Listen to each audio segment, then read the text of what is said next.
You know I'm a big Ohio nigga. A lot of niggas know me in Ohio and they love me in Ohio, man. The deal is the champ, Shannon Ken and Brains, two-time heavyweight champion of the world. I want to give a shout out to BVO TV. Shout out to BVO Boxing. You understand? Check the boy out. Check the kid out. You understand? Ladies and gentlemen, hailing from Cleveland, Ohio, I give you BVO. Oh, we boxing? Yeah, we boxing. I need that belt like it ain't no other option. So we punching and weaving and blocking. Defeat ain't an option. Let them know. Shoot a video, put it on BVO. Let them know. Every time I punch, it's a heavy blow. BVO, bound to hit like bricks cause it was set in stone. Let them know. I ain't getting body, but I'ma hit this flow. Yeah, way more than a show. This is BVO.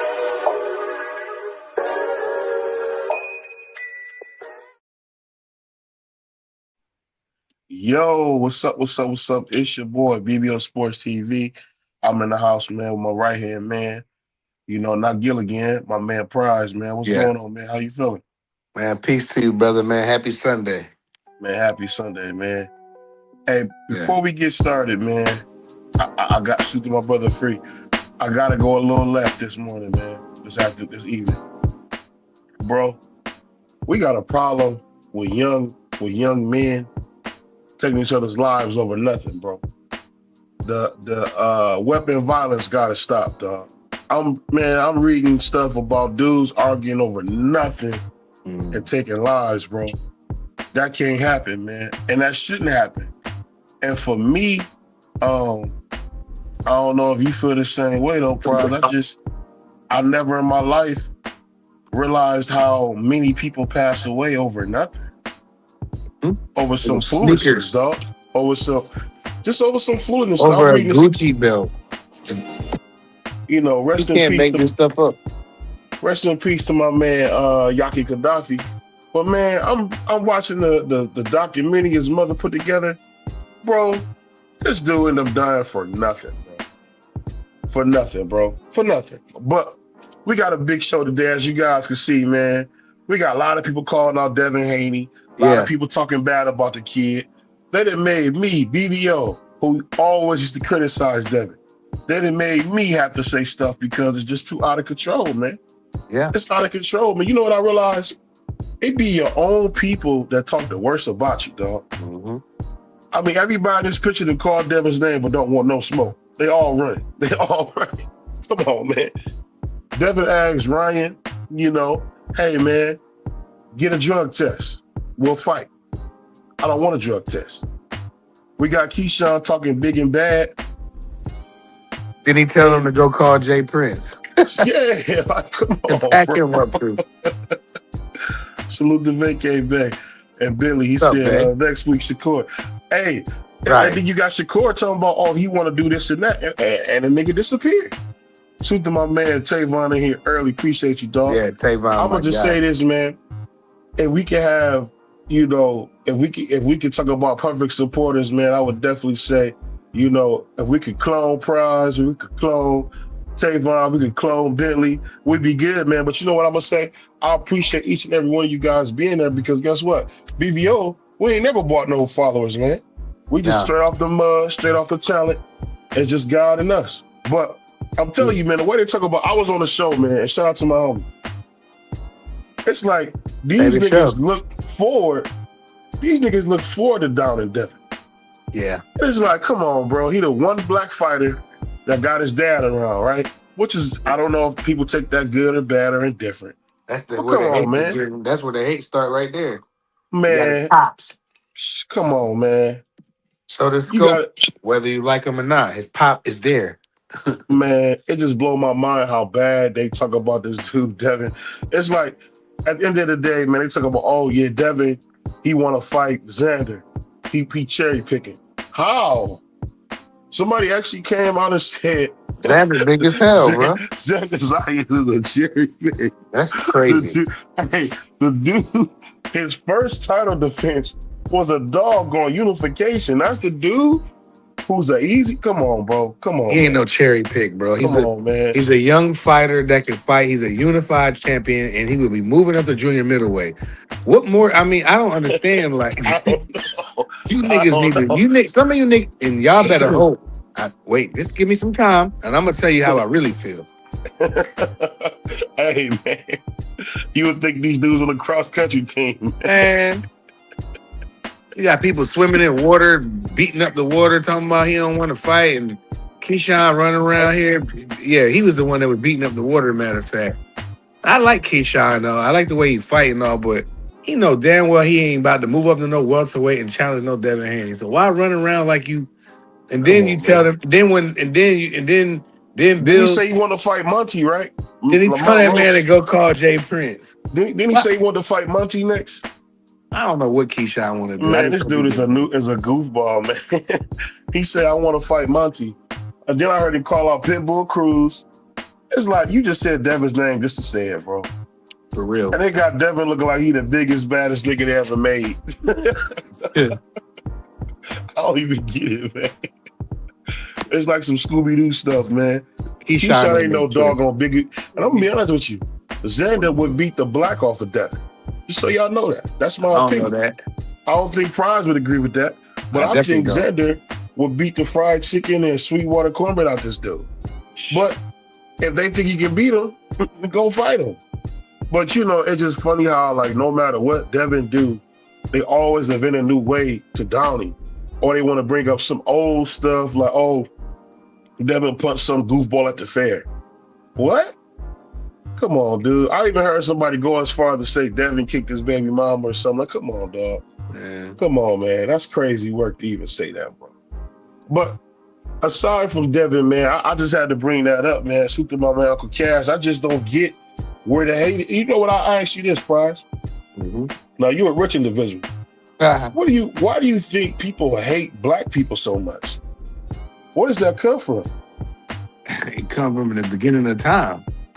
We are the superior.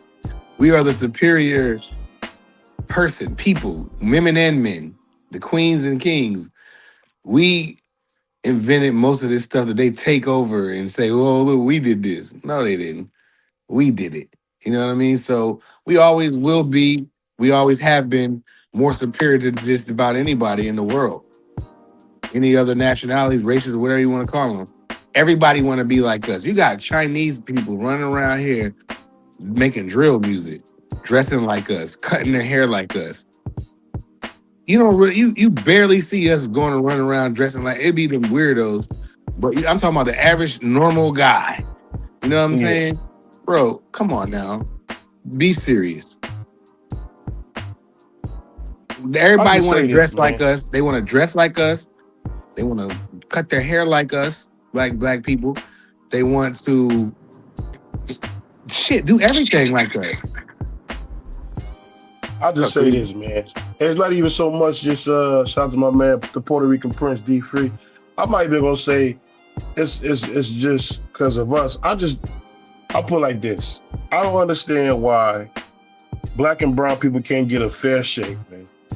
Like, and then it be your own that talk so bad about you. Like, you got people who say, if you're a fan of David Benavidez, you can't be a fan of Canelo. How? Yeah, who are you to tell? If you're a fan of Devin Haney, you can't be a fan of Keyshawn Davis. Or Shakur. Yeah, get out of here. Well, yeah, Shakur, I think he's Puerto Rican, but I can root for all the brothers. I root for all of the brothers. And if they fight, I don't go against Keyshawn, even though he be a goofy. He might got mental. He might have caught the short bus of school, and there ain't nothing wrong with that. I'm not saying that. I'm just saying he probably is one of the kids on there. He can fight. I like Shakur. I don't care about what he say and his Twitter fingers and all that. I don't care. When he get in the ring, he can fight. Tank Davis, all the outside stuff he does, I hate it. I can't. Chris, I got 2 daughters, so all that stuff. But when he get in the ring, I don't root against him. Simple as that. It's hard to root against him. Because I'm gonna be honest, when Tank get in there with them Gardeners, he beat him to death. He beats him dead. Every time I see him, he beating somebody to death. I mean, I do miss seeing Tank, man, because I'm gonna be honest, dog, boxing is lit when you're around. So I'm not one of them dudes who don't want to see him fight. I want to see Tank fight. I want to see him fight. I want to see him fight somebody else other than some girl that he dating, because at the end of the day, he needs something to do. I'm just being real. He needs something to do because he get caught up in the stupidest stuff, man. Yeah. And I try to root for the underdog, Tavon, but I'll just tell you this, man. I just hate that and almost in every arena of life. I don't know if y'all heard this, but Kevin Durant brought this out and said, "Why is it so hard to cheer for the black athlete? Why? So hard. What did we do? Nothing but dominate." I don't get it, man. It's just one of them things where you just see all the time, man. People just always got something. Like, I would think I'll put it like this: if Tank would talk the way I can't say Devin, I gotta say Bill with that Bill talk. If he had somebody talking to him like that, it would be huge. It'd be huge. But you know what? When it comes to my man Devin, oh no, we're not gonna give him his credit. We're not gonna give him his props. So no, it's like, come on, dude. You got to be kidding me, man. Yeah. You got to be kidding me. But we're gonna recap some of these fights. What you got on this? What you got on the D free about cats going out that way to hate on the kid Devin? What you think about it, man? Shut up, Marky.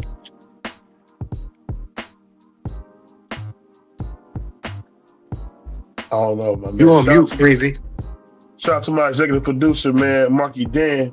Yeah. Marky Shout Dan out put some major work in. Appreciate you, Mark, doing some great production for us, man. Shout out to Crush. Shout out to my boy TD for a fire interview with Cornflake today. That's a cool dude, bro. Yeah, Cornflake is cool. He a real life wigger, man. Yeah. He a real life wigger, man. That's crazy. No, he is. I knew I seen that bull somewhere when they started talking in Atlantic City. I was like, where I see him fight? I seen him fight somewhere in Atlantic City when I was down there one time. I knew I seen him somewhere. Shout out to my favorite ligma, Marky Dan. That brother's sick. Yeah, Mark crazy. 3-month member, man. Appreciate you. But what you got on the Puerto Rican Free? Breezy. Where you think all that hate come from, man? Go ahead. I mean, I don't think it's hate. I think it's more so want to see certain fights. I mean, you got a lot of fans that want to see the fights that they want to see. The fights are not being made that they want to see. They're going to say how they feel about it. I mean, you got to understand all this stuff come about when you get to a certain level.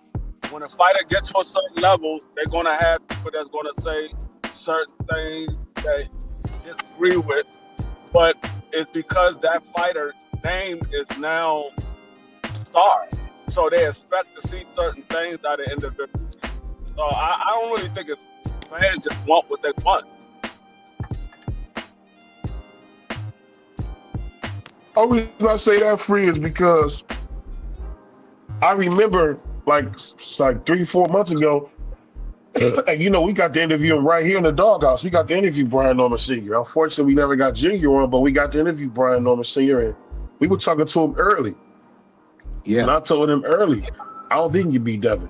And I heard people making videos. I seen people talking. They said Devin gonna get beat dead. He gonna beat the life out of Devin.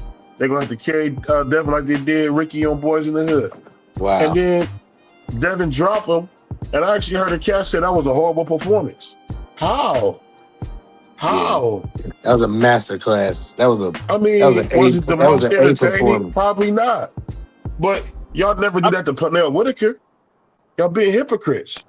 Pernell Whitaker put Oscar on his pockets, and he didn't push the issue after that. Go ahead, Free. Most of these people probably never seen Pernell Whitaker fight. I mean, of course they're not gonna say about people they don't know. I mean, you gotta remember, most of these people that's on YouTube, that's on here talking boxing, most of them are and younger. They never seen Pernell Whitaker fight. A lot of these people that's on YouTube that's talking boxing just started boxing maybe 10 years ago. Not even. So we got cats that just started watching boxing since. My bad, yeah, Freezy. they don't know they don't know like that. So it just, you gotta understand who you're talking to. You might have to say, man, how old are you? Right. When did you start watching? Because when you hear these people talk, you could tell that they haven't been watching boxing long, or they're not that old. I heard the angriest man alive, Crush, say something that I never. And usually me and Crush don't always agree on boxing takes, but I got to get an old man his credit. He said something that was real. He said, dudes is hypocrites. So to my man TD Sports, man, had my brother Cornflake on there. Yeah, fire show, TD. I stood there for the whole time. Yeah, AKA Malibu's Most Wanted. Glad to hear he getting some money to be a promoter. That's an expensive game.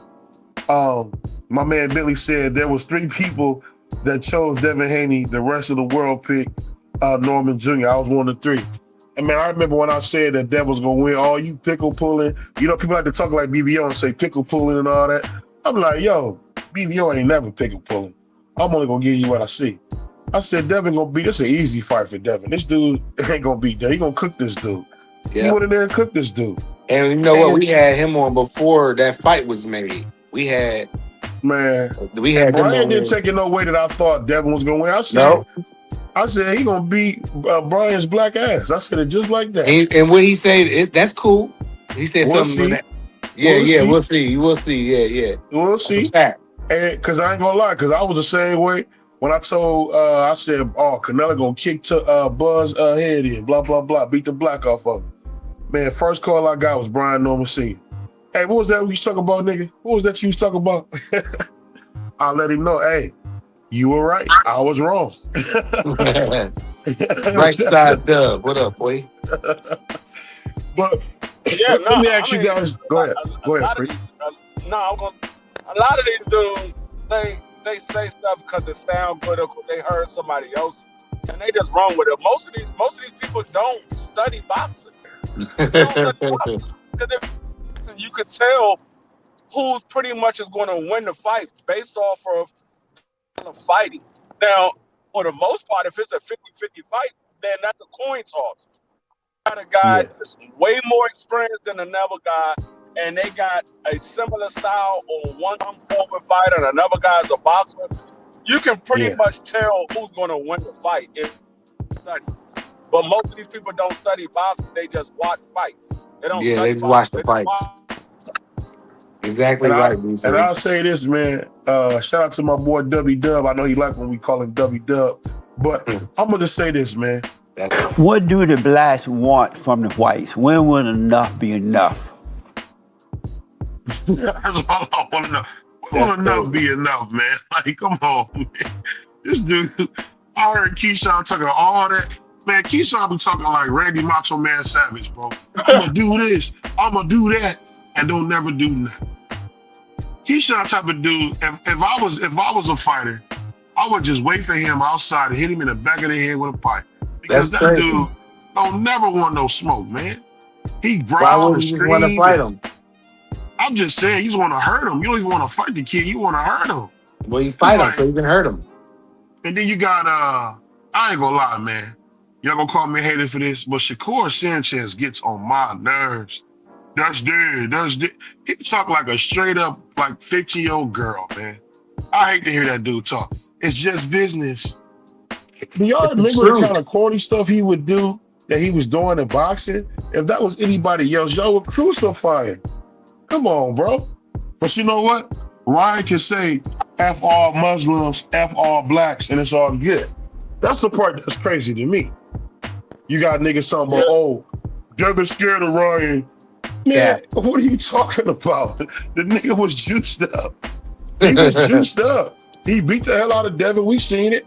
Yeah, Devin couldn't get out the way of the left uppercut, but that left uppercut plus the drugs set him up.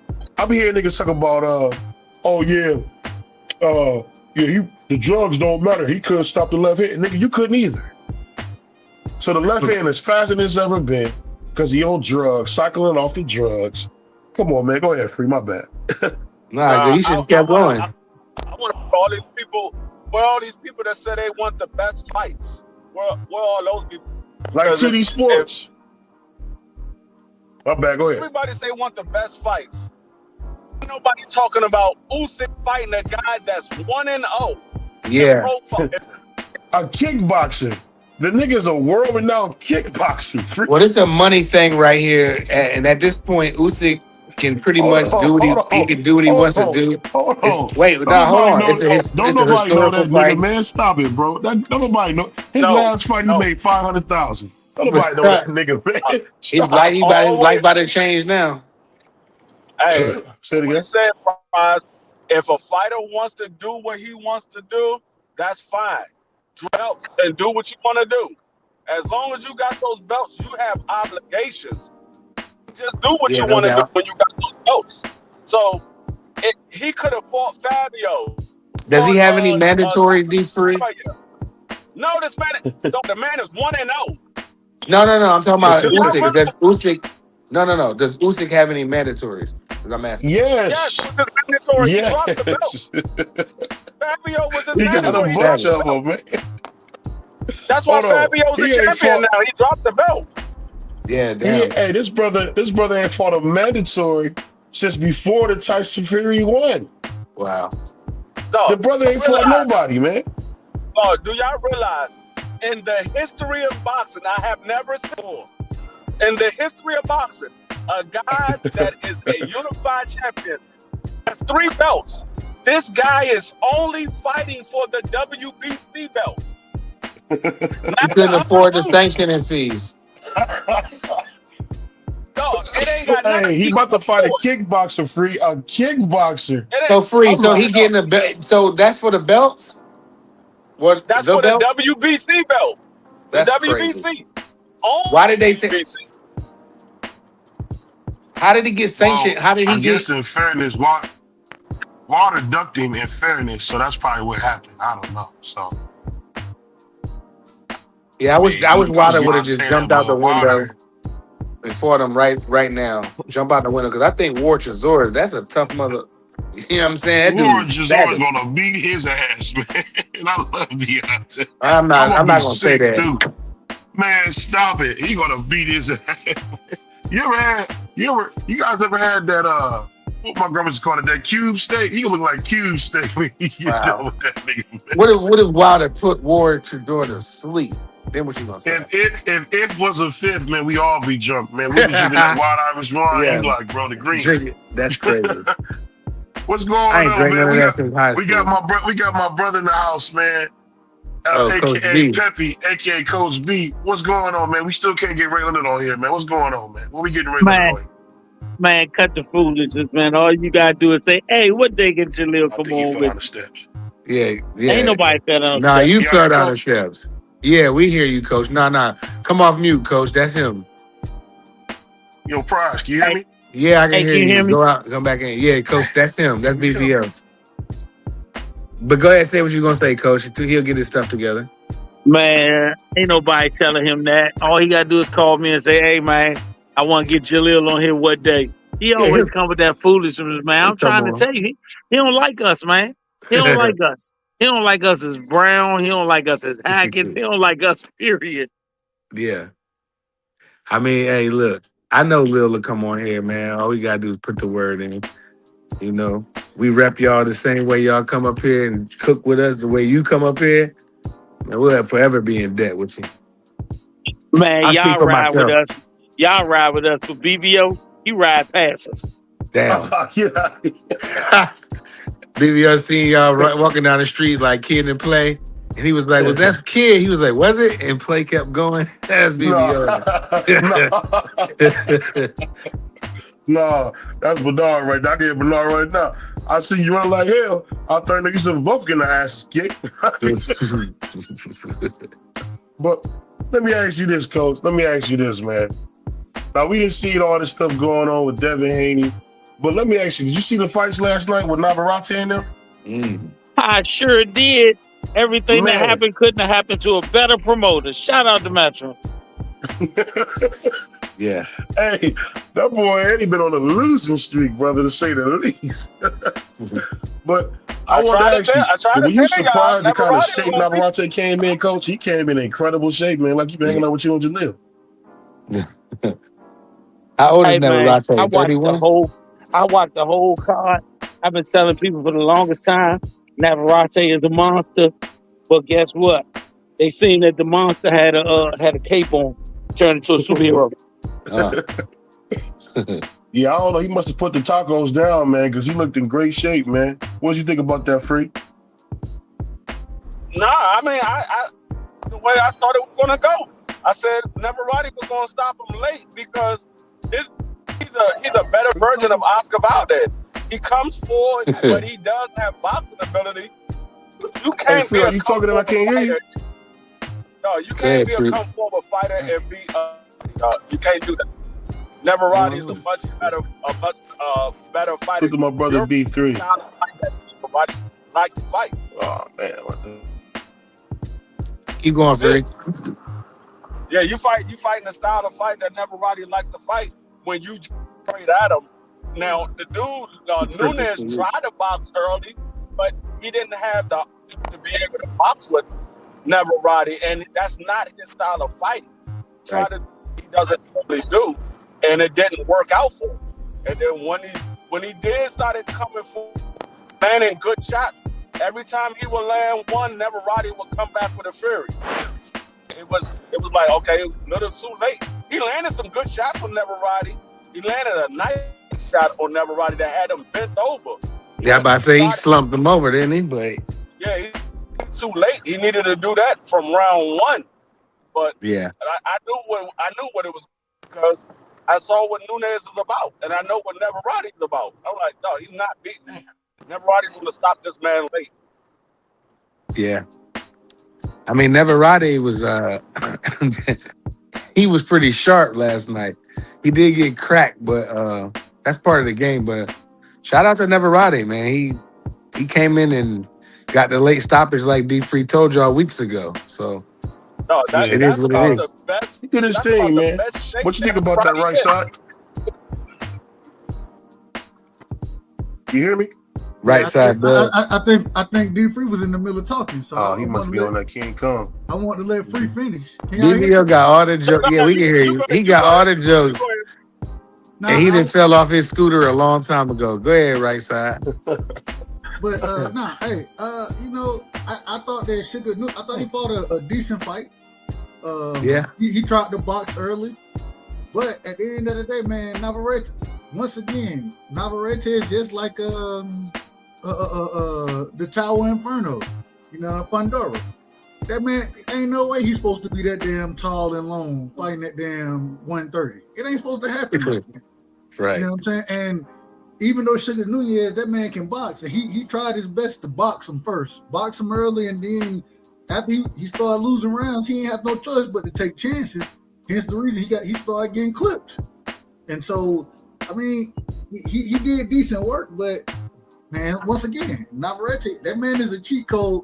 Like I said, just like Pandora, the man throw uppercuts from the other side of the ring sometimes. He didn't have the opportunity as much in this fight to do it, you know what I'm saying, because of the boxing ability of Sugar Nunez. But, I mean, it kind of happened how I thought it would happen.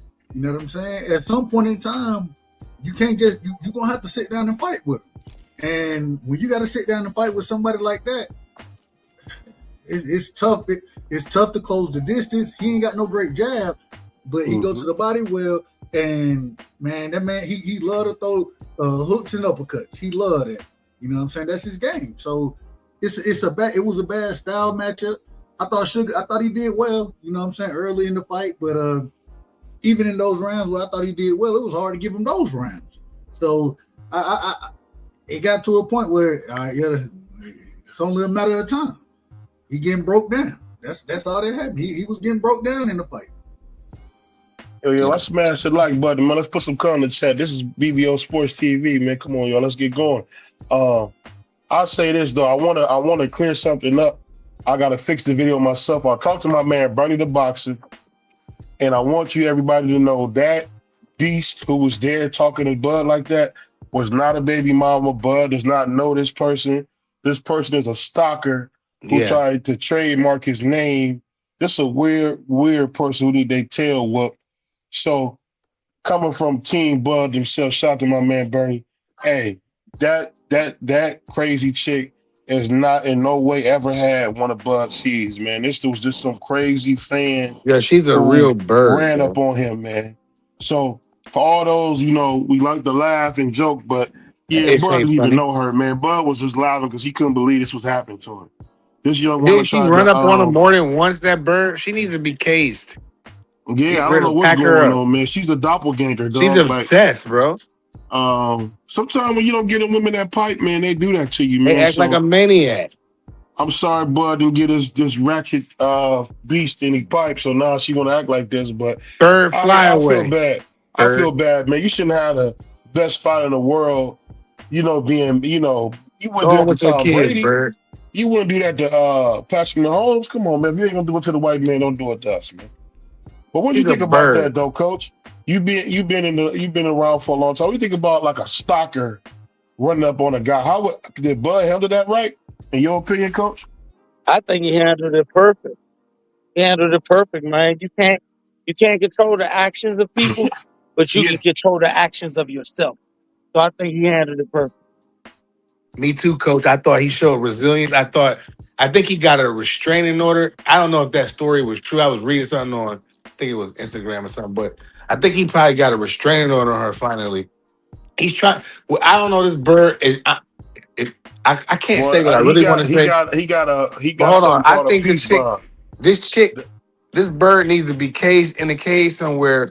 And I'm glad that, and I hope that article was true that he did get a restraining order on this worm because you can't have that. This guy is bigger than what he's ever been before in his life right now. And here comes some bird stalking him, calling him, filming him. You know what I'm saying? He chilling. He chilling regular. You know what I mean? Here this bird come. They always do that. Not all of them, but a lot of them. Some of them. Here they My come thing trying is, to my take bad, one of my the bad, brothers. Russ. No, it's all good. Here come a bird trying to take another brother down. Y'all go do something. See, you know what? Some of y'all depend on us. Y'all can't wait to do child support and all this goofy stuff, man. Y'all need to go figure out your own motion instead of waiting for some dude to do something for you. My daughters, man, I pray to God they never be like that. My thing, let's smash the like button, yo. Birds. Let's get some color in the chat, man. This is BVO Sports TV, man. This is the home, of the People's Network. But let me ask you this, Dub Facts. and Coach. I'm gonna start with you, Dub. When you see a maniac that you don't even know run up on you, were you surprised that the security guard didn't piece her up? Because I just don't understand how if that was a man, he would get beat dead. If a man did that, he would get beat to death. They would have smoked him. What you think? What you think, Dub? I'm not surprised about it. First things first, most men don't want to put their hands on women anyways. You know what I'm saying? Right. That's the first thing. Mm-hmm. The second thing is though, hey, she wasn't in no position to.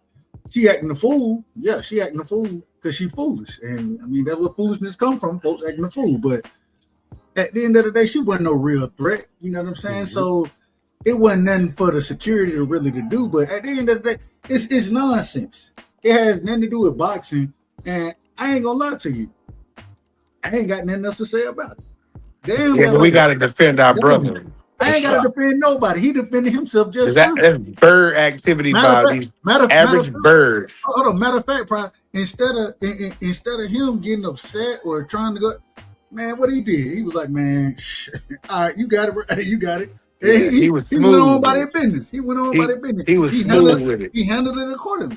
You know what I'm saying? That's how you have to deal with these people. That's how you got to deal with birds, man. These crows come out of nowhere. They fly out of nowhere and they try to run down on you like a falcon. You know, a falcon hits you at that light speed and knock you out. That's what they be trying to do. She's trying to record them and stuff. He's shout out to my brother Bentley, man. One of my day one cats, man, with that 2-piece. Much love, much appreciation. What you think about this coaching free? I mean, like, I guess I don't know what a peace bond is, coach. So I don't know what that means, but that's what Bernie told me. I don't know what that is, but he got a peace bond against her. So I guess she's not supposed to be around him. But I don't know. In that case, as just you being the elder statesman, man, you said he handled it well. But I mean, I just don't understand why she get to do that. Why she get to do that to him in front of all these people, man. The sponsors is watching. What did you think, Coach? Number one, society is giving people the right to do that. Number two, she understands she's a female, so she's gonna get more leeway than a male would get. And a lot of times you got people who are attention hawks. You got people who are so in love with athletes and entertainers that they do whatever they can to kind of create sense or create noise around them. I can't remember which one of the rappers it was. I think it was Drake or one of them had a woman that was going state to state filing paternity charges, trying to force him to come to court. So, people do a lot of weird stuff. And I think it gets more weird and more crazy the more that we have social media, the more that we have people who have great podcasts and stuff, giving them time. Let me tell you something. a like, a share, and a comment is worth more than $1,000 to some people. If you told a person I give you $1,000 right now, or I could like, share, and comment on your post, they'll turn down the money for a like, share, and a comment. You serious? Ain't nobody gonna tell on no money, bro. Well, what do you mean? They doing it now. They doing it now. No, they would definitely do that. They would definitely do that. Explain how they doing it now. That like, share, and comment, right? If it can help build a platform, they can get more than $1,000 if they get that like, share, and comment, and then bring more people to their platform. It can result in more money. So you thinking about the business aspect. I'm talking about people who don't want to do it. I'm talking about people who will turn down $1,000 just to be able to say that this one person like, shared, and commented on something they posted. I'm not talking about for no business or financial gain. Do you understand that motherfuckers like Lil Wayne got millions of followers, millions upon millions of followers? And I know people personally that have never met Lil Wayne. And I'm talking about guys and girls. Ain't never met Lil Wayne, ain't never seen him no closer to him being on the stage. And every birthday this nigga have, every birthday his kids have, every bad thing that happened in Wayne's life, them motherfuckers will say, man, shout out to homie. And guess what? I think Wayne and them niggas, or they people who run their page, do it for fun and shits and giggles. But it's always one nigga who somebody on his team be like, hey, Slim always doing that. Do me a favor. Give a nigga a motherfucking heart. Give him a like.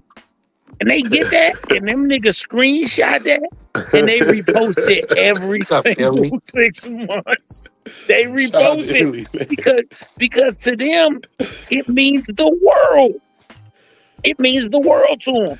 So, and they not doing it for money. If they could get one of Lil Wayne's socks right after he came on stage, they'll pay you for it. They will pay you for it, and they will definitely look. I'm gonna get another one. Look how many dudes back in the day that you knew never had none of this stuff on them. They got every tattoo Tupac ever had. I know niggas that have outlaw written down their forearm. Nigga, you ain't never met Tupac. I seen an all light-skinned Drake concert where there was a bunch of grown men in there all dressed and looked like Drake, rapping all his songs. It was the most light-skinned thing. And I got a light-skinned son, so there's no slight to light-skinned people. I'm just saying that was my brother Bruce boxing. That's all skin. Boxing and gas, man. Shoot my brother Bruce Gas. My bad, I'm on that night, cool. Y'all gotta forgive me. Yeah, BBO on that lean tonight. Nah, you wild boy. Hey, Free. When we had the interview with that nigga was talking crazy. Hey, Free. When we had the interview with that nigga was talking crazy, Free said, we gotta delete this. Yeah. What's going on? Coach. That situation, I can't really, Go ahead. I can't really on that situation because I don't know what their relationship is. But what I will say is the way that Bud Crawford handled it, he handled it the right way. He didn't get on shake for nothing. He sat there and he smiled at him and then walked off. Handled it the proper way. So I mean, you're gonna have people that come up to stars and say and do whatever they can do to get their 15 minutes. I think Bud handled it the way you're supposed to handle it. Don't feed into it at the moment, and then keep moving. Yeah, I'll tell you, it's funny what y'all say about this, right? So back in the day, I had went to Medina, right? And my homeboy Mitch, he was balling out. You know, Mitch played for the Bears, Steelers, a couple different teams. But I remember I was like cheering. I ain't gonna lie, I was cheering. I'll never forget. One of my homeboys was like, "You want him to give you his jersey after the game, sweating off?" Sorry to root for your mans and them all crazy. That's crazy. Hey, Coach, can't root for your boy. You want him to take the jersey off, sweating all, give it to when you can't root for your boy. When was that? When was that weird? When did that become weird? Man. you can't win for losing with these folks, man. Man, I don't give a damn about that. But let me ask y'all this, man. Big fight coming out, man. With this fight with my man Triple D, will you guys see him fight Fabio Warley? Do you guys think he's gonna get a knockout, or do you guys think that fight gonna go to distance? For some reason, I think we're gonna get a 5th round knockout. What you guys think? I think somebody going to sleep. Fabio was talking super greasy. You see that, John Dub? When Fabio was up there talking greasy, he was talking real greasy. You know, they got them accents over there. I don't know what's greasy to some of the stuff they be saying. I don't know what's greasy or what ain't. Man, Fabio was talking reckless. What I'm gonna tell you is Fabio and BV, I know you love him. That man ain't that good. Yeah, I know you. He's not that good. Fabio Warley is not that. Wilder? What you mean? That's crazy. You said who? That's what I call him, Tan Wilder. That's what I call him. That's crazy. Well, Deontay Wilder with a 10. The man ain't that good. The man ain't that good. And Daniel Dubois, he's a much more he done been in the fight. You know what I'm saying? Mm-hmm. He done won some, he done lost some, but he done been there. And man, I trust him more than I trust Fabio. I don't think a 5th round knockout. I'm gonna go. I think it's gonna be either. I'm probably gonna go 4th, 3rd, or 4th because neither one of these people, respectfully, they ain't got no gas tank to save their life anyways. So it's gonna be some bombs thrown early in that fight, and somebody going to sleep right side. I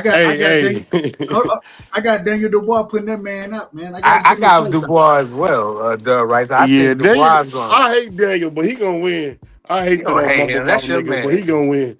He gonna win though. Why you hate him though? You don't hate him. He loves Triple B. I don't hate him. I'm just messing around. But shout out to my man Tavon, man, always showing love. Much appreciation. He said, all I know is Mason will beat the dog out of Vargas. Yeah, man. Here y'all go. Hey, hold on. I would agree. Real quick. I would agree. I want to give Vargas credit because, man, he was in a dog fight. And you know, with a hall monitor. But wow, that don't really hold on, a hall monitor. Hold on, man, hold on. You can call me whatever you want to. That's you know crazy. That was a dog fight that he was in, and sometimes you need that. Fighters need to be in those type of fights. You know what I'm saying? Where he couldn't just sit back there, utilize his jab, fight behind the power that he had. Now he had to get in the inside and grit that one out, bro. He had to grit it out. And so sometimes you need that as a fight. You need those type of fights to build your career, Dub, to help you progress. You know what I'm saying? So I thought that was a great fight for him. I didn't think he looked the best. You know what I'm saying? I gave him a B-, C+, B- somewhere in there as far as the fight goes. But at the same time, you need that because you're not always going to be able to beat people with just your power and your speed.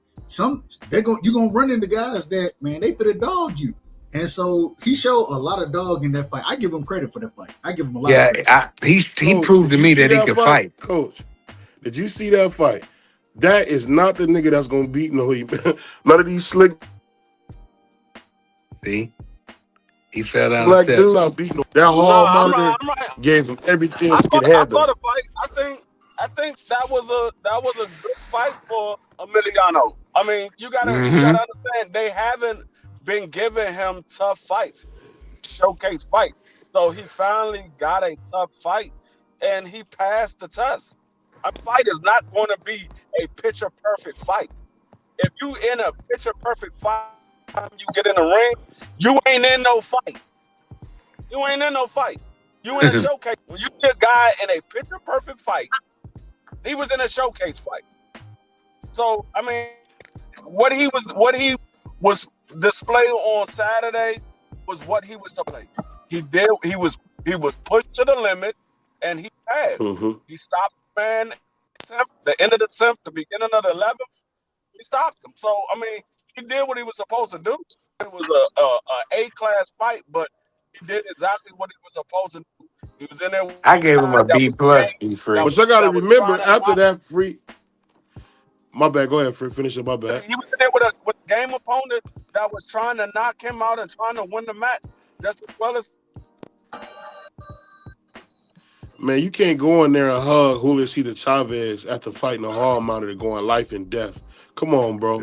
Yeah, hooligans but give me. how you gonna call that man a hall monitor? You never seen him fight. That was your first time seeing him fight, The DVO. man put his pants on the same way anybody else put their Right, pants he's on. a man. And if he get in that ring and he a dog, bro. You see the grit that he had in that fight, bro. He made Emiliano work for everything that he earned in that victory. You make him earn his paycheck. What did that girl say on What did that girl say on But Then Like What You Love? Hey, what do we do with old dogs? We shoot old dogs, man. That dude is an old dog. You supposed to not get him out of here, man. You supposed to get him out of here. He did. And this is the problem. Y'all don't understand. Coach, let me ask you this. And now we got to call, shout out to the Black Mamba. Most folks don't know shit about boxing. Most of them don't. Coach, now we watching Emiliano after all these fights. He fight a hall monitor, fresh out of Arby's, and he go life and death with him. What are we talking about? Was that not a fail in your opinion? You a coach. You know this, Coach. Nah, that wasn't no fail. A fail Right. would have been if he lost or got stopped. He didn't fail. I think for where he is in his career, that was the perfect step up guy. That was the perfect guy to step up with. I don't even call it a showcase fight. It was a real fight. It was a real fight against a guy who came in and said, "Tonight I want to earn my money." It might have been the hardest fight he could get until he fights for a title, because every time you go in the ring as a young prospect, especially one with the pedigree and name of his father, you the Super Bowl. If that dude had a full training camp, he trained harder than he ever trained before, because a win over Emiliano would have been the same as when the young man knocked out Ashton. Mm-hmm. So I say it was perfect. Coach, let me ask you a question real quick. Insane. And would you say, shout out to my brother Insane, would you saying that? Because do you and I think would you agree that, man, young fighters need these type of fights to progress in their career accordingly? Would you agree with that? I'm gonna say this lightly.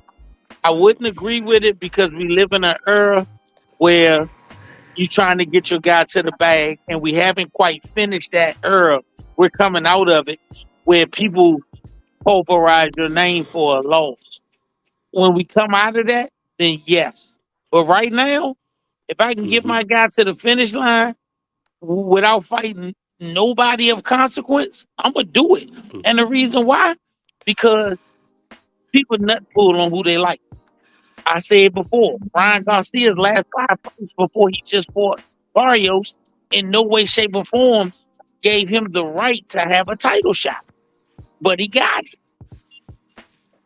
You know, and a lot of people raised more hell about Jalil wanting to fight Xander than they raised about Mario Barrios fighting Ryan Garcia, coming off 2 losses, one draw, 2 losses, and OD, because he was using performance enhancers. Yeah. Well, Coach, was that because Jalil didn't have the complexes for protection? Yeah. No, I'm not going to say it was that. I'm not even going to make that. It wasn't about race. It was strictly about who's backing you and where they can make the money at.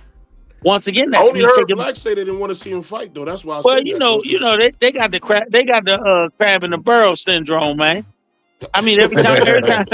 I mean, you know, I get to the point where I got to feel sorry for Black people, because they don't know no better. They really don't. They have to. They are born, bred, and trained to go against their own. Yep.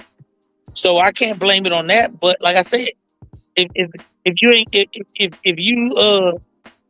you're actively trying to make yourself look 12 by cutting all your facial hair off, and you put some mousse in it and push it back, they love you. But when you show man characteristics and man type nature, they fear you. I never even thought of that. I'd rather be feared than loved. I'd rather be feared than loved. My only thing is this. Now, this is something I wanted to ask you, Coach, while we had you on, and I want the whole panel to answer this. Now, this came from Demetrius Andre. Demetrius Andre said Black fans have been the biggest critics. And he said that a lot of fighters don't, whether you do it or you don't. Can y'all hear me? Say it again. Say it one more time. Okay, so they had this cool little conversation, man, that Demetrius Andre was having and basically saying that black fans always criticize you no matter what you do. You can't win for losing. Do you guys believe that about the black fan base, that they always the main critics of black fighters? Absolutely. Guess what? Hold on, but guess why though? It's always been like that. But guess why? Because black fans, respectfully, man, just because you black, hey, that don't mean we rock, man. We want to see you get it in. We're gonna be critical if you're not doing what you're supposed to do in the ring. The same way. Hold on, you can call them that order as much as you want to. I don't agree already. That's fine. The same way, black fans, what we gonna do? We criticize Mexican fans or Mexican boxers, white folk. We criticize everybody, and I think that as a fan, I can't speak for everybody. I can speak for myself. The reason I'm gonna criticize you is because if you ain't put on the performance I think that you have, then I'm gonna be critical of your performance, regardless. It's always gonna be like that. That's boxing. And so let me ask, what's wrong? What's wrong with the blacks? Wow. That's all I can say, man. What is wrong with the blacks? You realize that I'm just supposed to support people blindly and not criticize them what they do in the ring?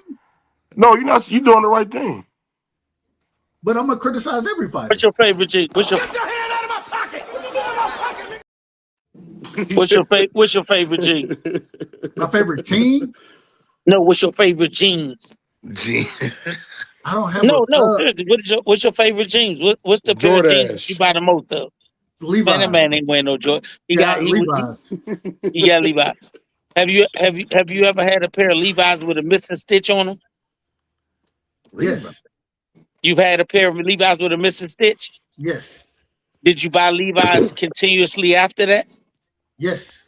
Did you use your podcast and your followers to criticize Levi's for that missing stitch? I don't talk about jeans. I didn't ask you that.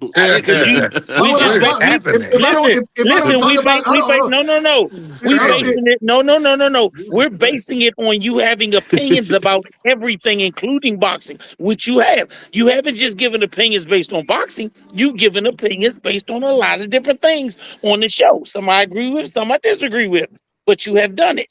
But have you criticized Levi's once for that missing stitch? I've never criticized. I've never talked about jeans. So how can I criticize someone I never talked about? I said you have given opinions. No, I have not. I have not criticized. No, I'm gonna answer. Let me answer you have given You have given opinions on everything. You have given opinions on every single thing. On every single thing we've ever talked about on this show.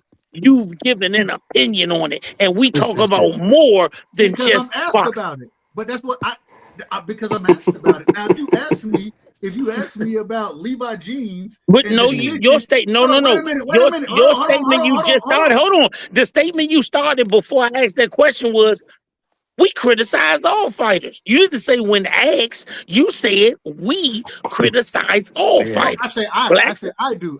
Okay, that's even more specific. You said I.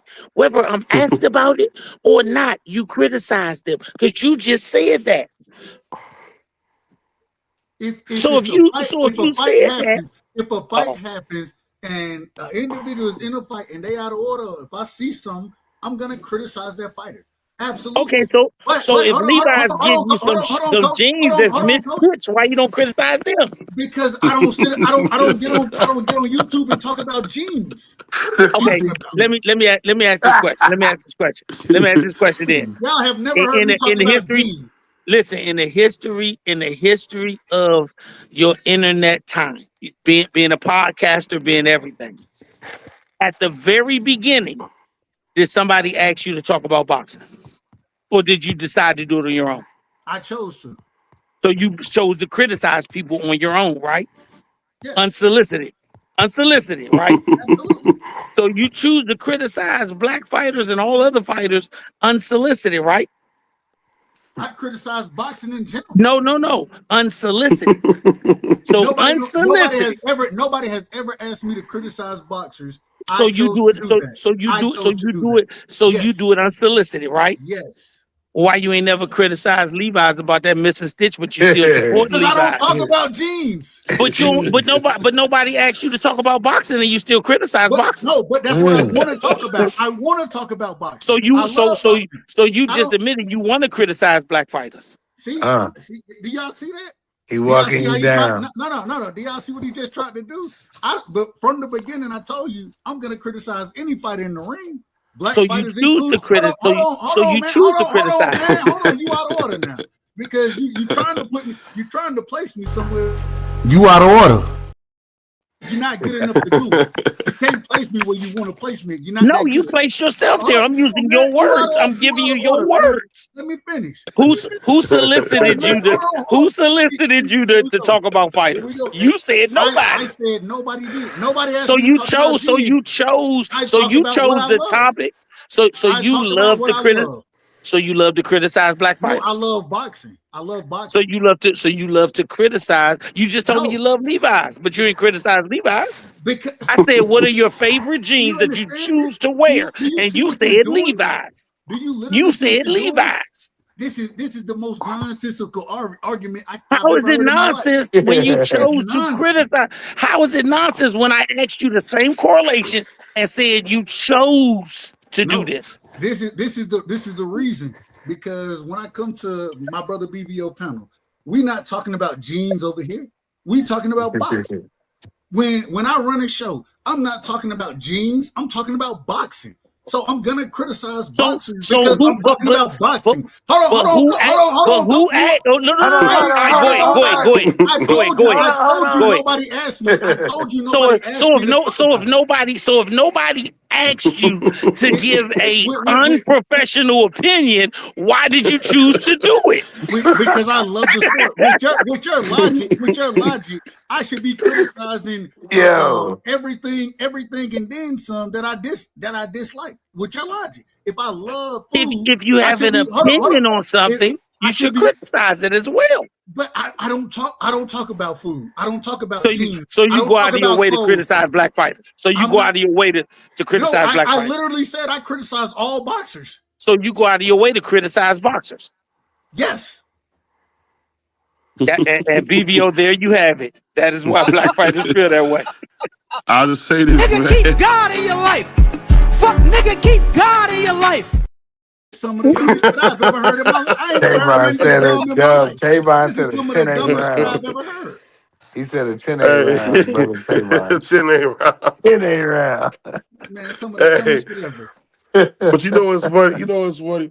I get it. You know, people love that crabs in the barrel thing, man. They love the down blacks, man. And to hear Demetrius Andre say that out of everybody just had me laughing my tail off. Like, this dude talking about, he said, this the whitest black dude I know. Wow. Demetrius Andre talking about, what do you say?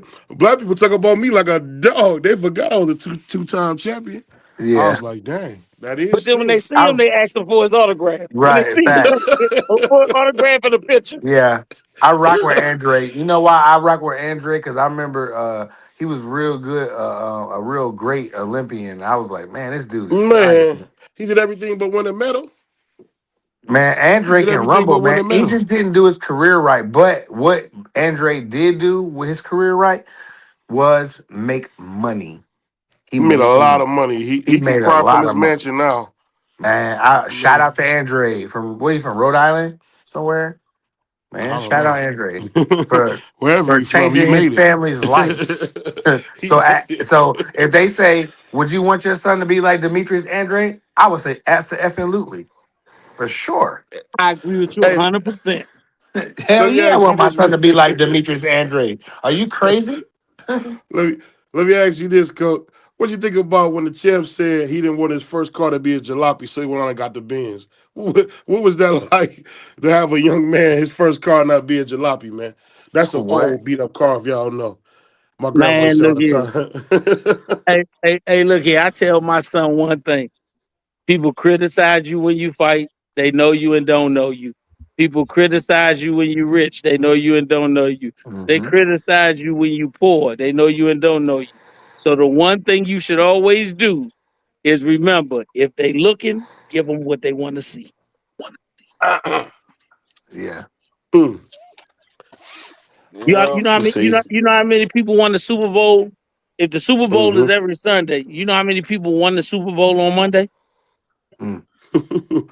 I've never seen. Look here. Do you understand that in 99% of sports, at least one of the motherfuckers that's given a professional opinion has never professionally done that shit? That shit amazes the fuck out of me. If you ask them, like, what gives you the motherfucking ability to give critique on a pro athlete and you never did it? They'll say, cause I feel. Remember Jalen Rose got into it with the white commentator? The greatest commentators didn't even play the sport. That. Hey, The greatest remember when he got never into played it? the sport. That's But listen, they're great journalists. They're great journalists, and I get and listen. The Merle, listen to me. The Merle Award for journalism, I give it to any commentator. But when commentators start saying what he should have did was this, and this, that's not giving an opinion. That's giving a synopsis based on no experience. Whenever they say what they should have did, what they should have fought like this, I don't understand what the game plan was. That's giving opinions that they can't. And that's the shit that be the funniest to me. Just like when Shakur said, hey man, that was an easy fight. And I scored it that way. And everybody was saying, well, most of the people who were saying, Shakur don't know what he's talking about. How the fuck Shakur don't know what he's talking about? This nigga one of the top fighters in the world. But it's somebody who cut hair. A nigga who cut hair for a living, an amazing barber, can tell you why Shakur don't know what the fuck he talking about. That's the shit that be making me laugh. That's the shit that make me laugh. Because your biggest critics ain't from other boxers. Your biggest critics are not from other coaches. Your biggest critics are from people who have never been in a vicious argument. That should be hilarious. And I just say it's not based on me. I'm saying it based on being around coaches, being around top level fighters. This is what they say. This is what they say. I'm only spitting back what they say. I'm not spitting mine. When BVO and Jaleel talk offline, I don't never get in the conversation. And Jaleel always said, he say, hey Dad, you could tell me everything is like about being a coach because you're an elite coach. But you can't tell me shit about what it feel like to put a green belt or a black belt around your waist. Even though you guided me to win them, you can't tell me nothing about it. And guess what I say? Son, you 100% right. Because I have never put it around my waist. So I can't tell him what that feeling is. Only people who have done that can say that feeling. Every boxer will say that. Every coach. If Jaleel try and tell a fighter something, and I'm saying, Jaleel, that's wrong, I usually set the conversation down by shorty. How many niggas you train with successful records? And that nigga shuts up because he say, I haven't. He say, I haven't done it. That's what boxers understand. That's what coaches understand. But if I bring 30 niggas from the barbershop in the gym, all 30 of them niggas gonna say, I know exactly what to tell them, coach. Tell them throw the 1, 2, then this is what they say. Then bend over and then throw it right. And that coach will stop them and say, do you mean squat or roll? Yeah, that's what I mean. Get the fuck out of here. They just be laughing. That should be funny. Well, somebody told us that we don't know the 7. What was it, Dub? The 7. What was it? The 5 styles. We don't know the 5 styles. The 5 styles, man. The 5 styles. And I know the motherfucker that told you that shit, and he didn't watch the whole karate picture. He saw the 5 deadly venoms, and he got that shit mistaken for boxing.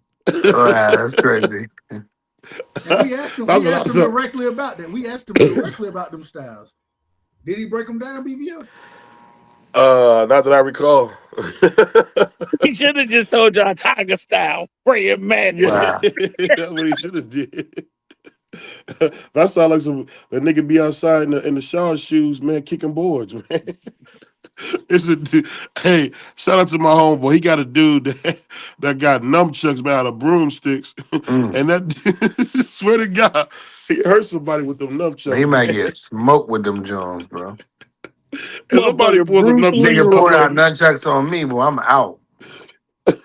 I'm not about to get hey, fried with them Jones at all. Hey, if a that's like nigga a nigga who vicious on the speed bag. And he Yeah. say, man, I'm like that on the speed bag. And then you say he's trying to get some rounds in today. He get in the ring and get shit beat down his leg. Yeah. So let me ask y'all this. I'm gonna start with Free on this. What y'all think about Canelo coming back to fight Christian and Billy for his first fight in September? Is that a good fight? I think that's a horrible decision. What do you guys think? Canelo by knockout. So hold on. You asked Free. All right, Free. Free to start. Yeah, I don't know if Free can hear me. No, I'm here. No, who you think that's a good fight for Canelo fighting Christian and Billy, his first fight back? That's I mean, that's one of the guys that we wanted him to fight instead of fighting a guy like Jaime Edgar Berlanga. We wanted him to fight Chris Mabili. We wanted him to fight David Benavidez.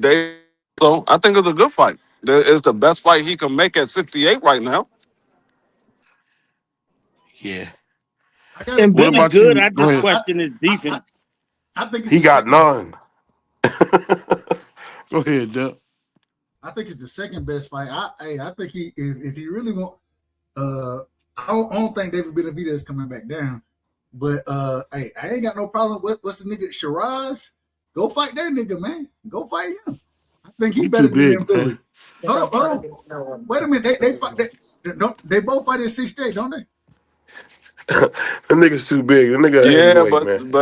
but you saying but the is and the guy that's been waiting to get that fight is Chris Mabili. So Rod Agreed. just got to the weight class. That's it. He ain't fought nobody else but Edgar Berlanga. I agree with you. And so I had no problem with the fight. Man, I think that's a tough ass fight for Canelo. I think that's a tough fight. I think he win the fight. I think and Billy, he's still somewhere straight up and down, no special effects. But Canelo is He got no athletic. power too, Dub. He got no power. I mean, I be seeing him hit people flush. They just be smiling at him. He ain't got no power. I think he got a little power. I hate his defense. I done seen a nigga hit on the button with some vicious, not one shots, but combinations. If Canelo hits you with that shit, and he a surgeon, that scalpel gonna cut right down to your liver. Canelo gonna get that nigga out of there, man. But that being said, I like that. What you guys think about? And I got to give him credit. The Mexican Monster. She came out and said, "We seen the video. They want to fight Ja Obachai." What you guys think about the Mexican Monster versus Ja Obachai? That'd be to see that the Mexican Monster actually wants that fight. What do you guys think about that? I hope it happened. I told you that from the beginning. I told you he wanted that fight from the very beginning. Mm-hmm. Yep. Well, you was right, Free. What you want me to do? Free Nah, but I'm glad that he went to fight though. I hope that he get past Zerto and they get right to it. Cause David Benavidez is creating his own path. So, I wouldn't be surprised if he go ahead and handle business with Zerto. Cause I don't think he's ready for Benavidez. I mean, Did he look shook? Did he look shook to you guys? I ain't gonna say he's not ready for Benavidez, but he ain't got nothing for Benavidez, should I say? And then once we get past that fight, let's get right to it. Let's see Obachai keep that same energy. Does he want to take a fight? He just fought, didn't he? I don't know why Obachai didn't slap him. He should have slapped him. That would have made Man, it big. No, I think Ja Obachai. If I had to say who I believe Benavidez, it would be Ja Obachai. Ja Obachai got a lot for. The problem is we never seen Ja Obachai fight a guy like David Benavidez. I think it's a 50-50 fight in my opinion. It's going to be a great fight when they make that fight. And any guy can win. I will favorite David Benavidez, but I wouldn't be shocked if Ja come out victorious. when John last fought, bro? What was it? Not too long ago. He about to fight in a fought couple last days. year. Yeah, he He fought about to fight last in a year. He couple about to days. have he will soon. But he This fought weekend, I think. like This maybe weekend. Yeah, months ago, maybe a little bit later than that, but about 6 months ago, he had his last fight. Word. Yeah, like September, something like that. Yeah, Bivio, he said he rumbled this weekend coming up. I believe so. What's this? Ain't this the 8th? Yeah, he got a fight coming Nah. up. That's I next want to week. say Then later next on week. this month, March. Later on this month. Next week. Then my bad. Next week. The week after next. Yeah, Zuffa the March 8th. Ain't it March 8th, Coach? Yo, did you see that? I was reading something and Zuffa.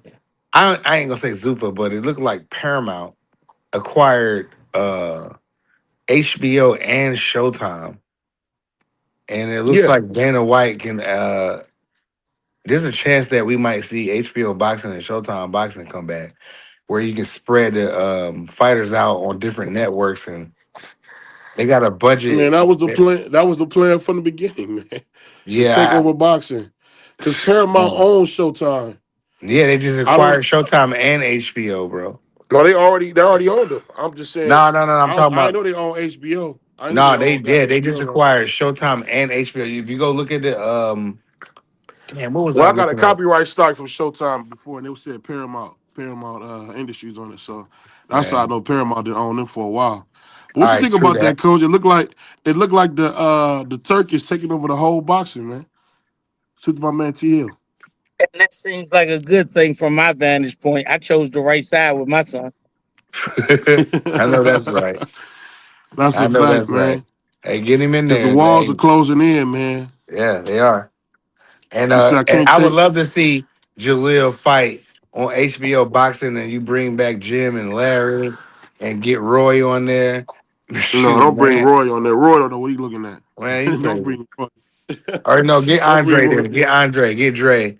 Get Jim. Man, Dre is so biased, man. You don't No, he put ain't. this nigga in the Dre. pool, man. Dre. Know it. Sometimes, man. Sometimes he have to do what he got to Man, do. It. he gotta Or stop get wearing them Bernard glasses, then. man. Get Nah, somebody. Dre is critical. He not biased, he critical. Yeah, Uh, yeah. yeah, That's a great he said analogy. Now when he I'm said that critical, directly. hold on. When I'm critical, we gotta talk about jeans and shit. But now when But Dre you critical, but it's okay. It's you okay. don't. Hey, look, when you look That's the problem. when That's you the win problem. Now, that's when the you win problem, a coach. world That title as you a want to coach sit or a here. fighter, You want to then you sit can be here. critical. Right now, you can't be critical. I can You be don't critical have of any anybody I want to be experience, critical of. but you don't have any Just because experience that makes critical make sense. man, You don't have if, any if I'm telling experience that makes critical if I'm make telling the sense. truth and I'm breaking these Mm. fights down right the majority of the time, then some got to make sense. But you're not. You're giving what they call an uneducated opinion. I'll give you credit for that. You're giving an what boxing education or pedigree have you had? What time have you spent around anybody of teaching capacity in the sport of boxing as a fighter or as a coach? When have you put your concepts to actual use so it can go from being a science project to a known hypothesis?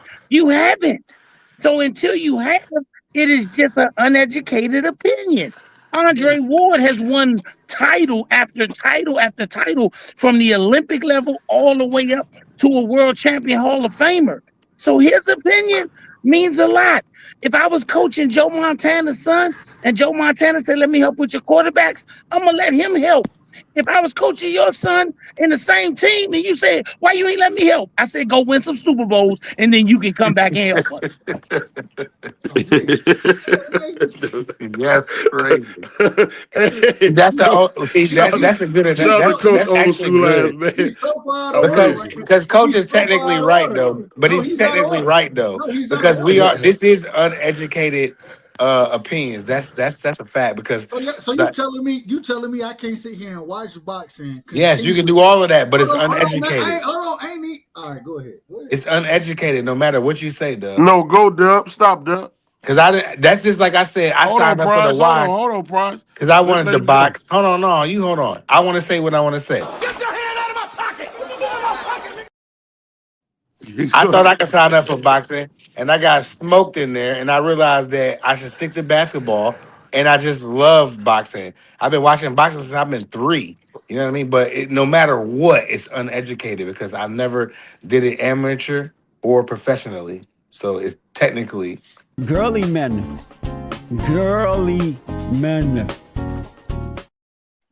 And no girly men over here. Pride, you telling me if in football, if you study, and we have great coaches that never played football, but they studied the game long enough to understand how to break this stuff down. They understand this. You telling me you can't break boxing down if you done studied it long enough? You telling me you can't do that? No, I can't do that. No. All right, well, you don't believe in yourself then. No, I'm saying I can break it down. No. Hey, let me answer that. Let me answer that one. Tell me one coach who came from the barbershop with a set of clippers in his hand and got a head coaching coordination job with any NFL team. You can't name Phillip Rivers. No, you can't. No, you That's no, crazy. no, BVO. No, BVO. Phillip Rivers played BVO. football, BVO. BVO, be serious. Listen, the man played. Be serious for a minute, because I be Dub, my guy, but I want him to really see this because he's really upset about it. Name one person who has ever came from the barber shop, cutting hair, never done nothing with football, but watch it on TV, got a coordinator's job. Nobody. Because but name every coordinator that at some point held a clipboard and was told to be quiet and did that for a number of years before he got the opportunity to be the safeties coach.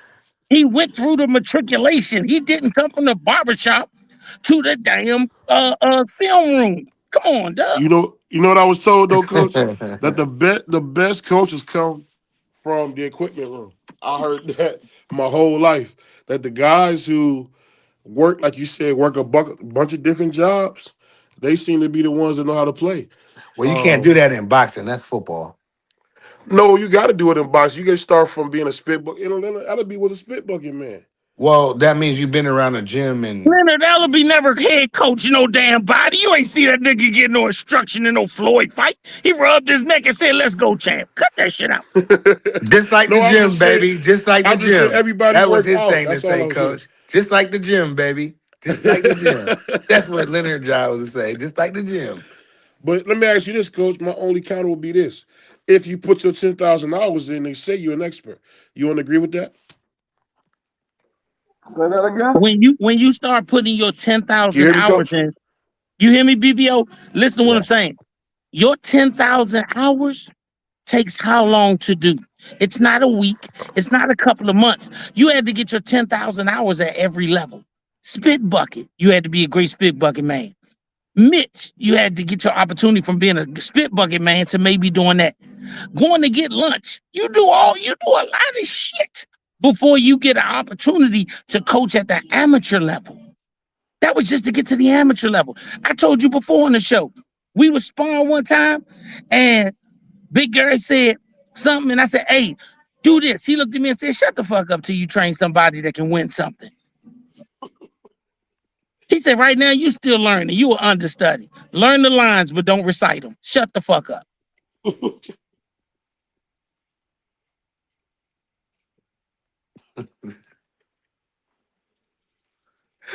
Coach, my guy.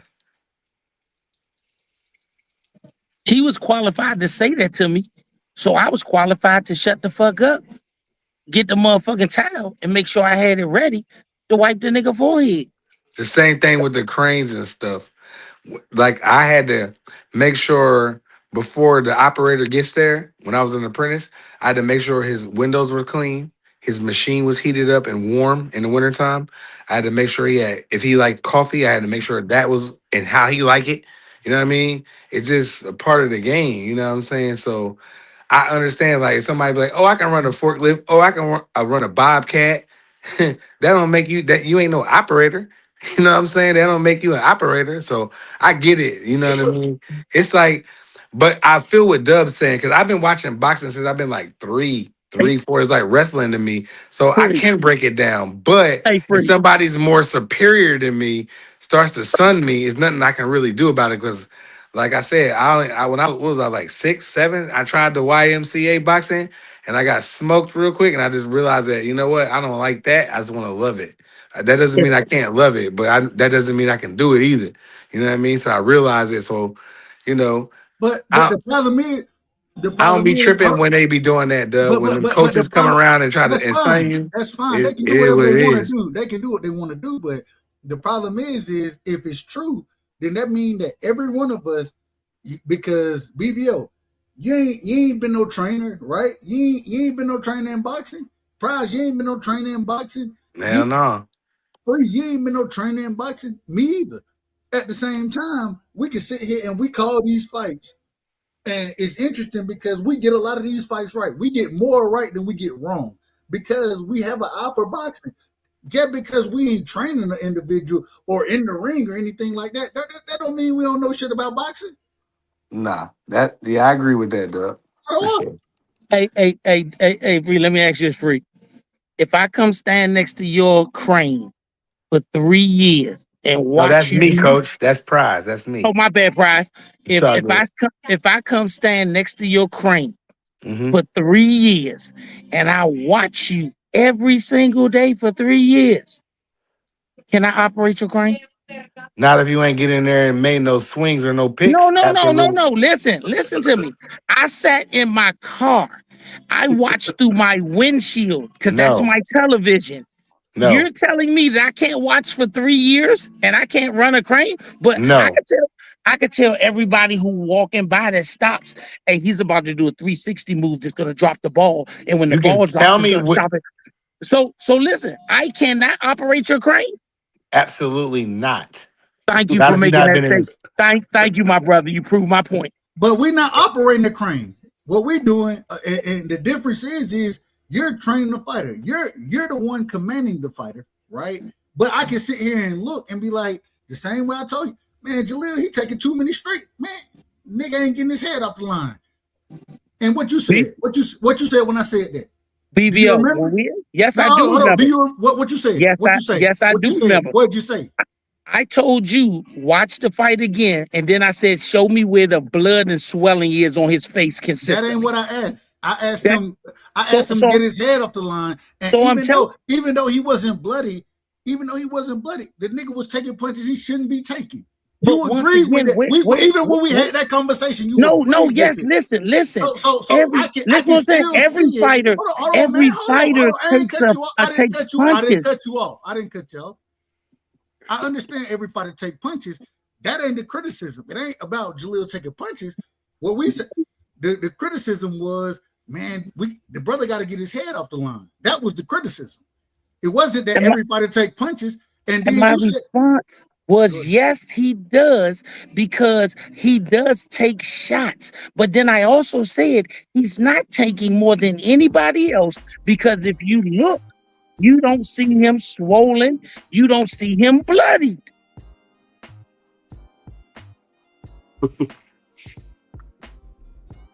I'll say this though. What did you guys think about? I'm gonna start with my man Free on this. Free, what did you think about Ray Ford stepping to O'Shaquie Foster for a fight? Who you favorite in that fight? I think I like that. Ray Ford gonna get beat dead. What you think, Coach? I don't care. And D Free. I like the way he pulled up. I favor O'Shaquie Foster. Mm-hmm. In my opinion, O'Shaquie Foster has been in there with tougher competition. I think he got more experience than Raymond Ford. Raymond Ford is a good fighter. I think he's not as seasoned as O'Shaquie Foster, and I don't think Raymond Ford is as hungry as O'Shaquie Foster. Raymond Ford looks like a fighter, in my opinion. He looks like a fighter that has already made it to the top. O'Shaquie Foster, even though he's a champion, he looks like he's still trying to prove himself. So if I got to go with who I believe is going to come in there with the mentality of he's not going to let nobody beat him, I will favor O'Shaquie Foster. Now, Raymond Ford could catch him with something and hurt him and rock him and knock him out. But I would lean towards O'Shaquie Foster. I think he's the more hungrier fighter.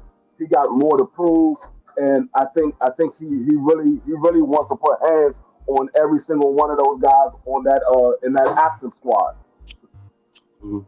Well, according to Coach D, for you out of order because you ain't trained these folks, so you don't know what's going on anyways. According to Coach, that's not what he said, man. That's not fair, you Dub. don't know what's going on anyways, D Free. So that's your opinion. But see, and that proved I was right, and that proved I was right because in the fight he can't get emotional. He can't. That proved I was right because in the fight and you coaching, you can't get emotional.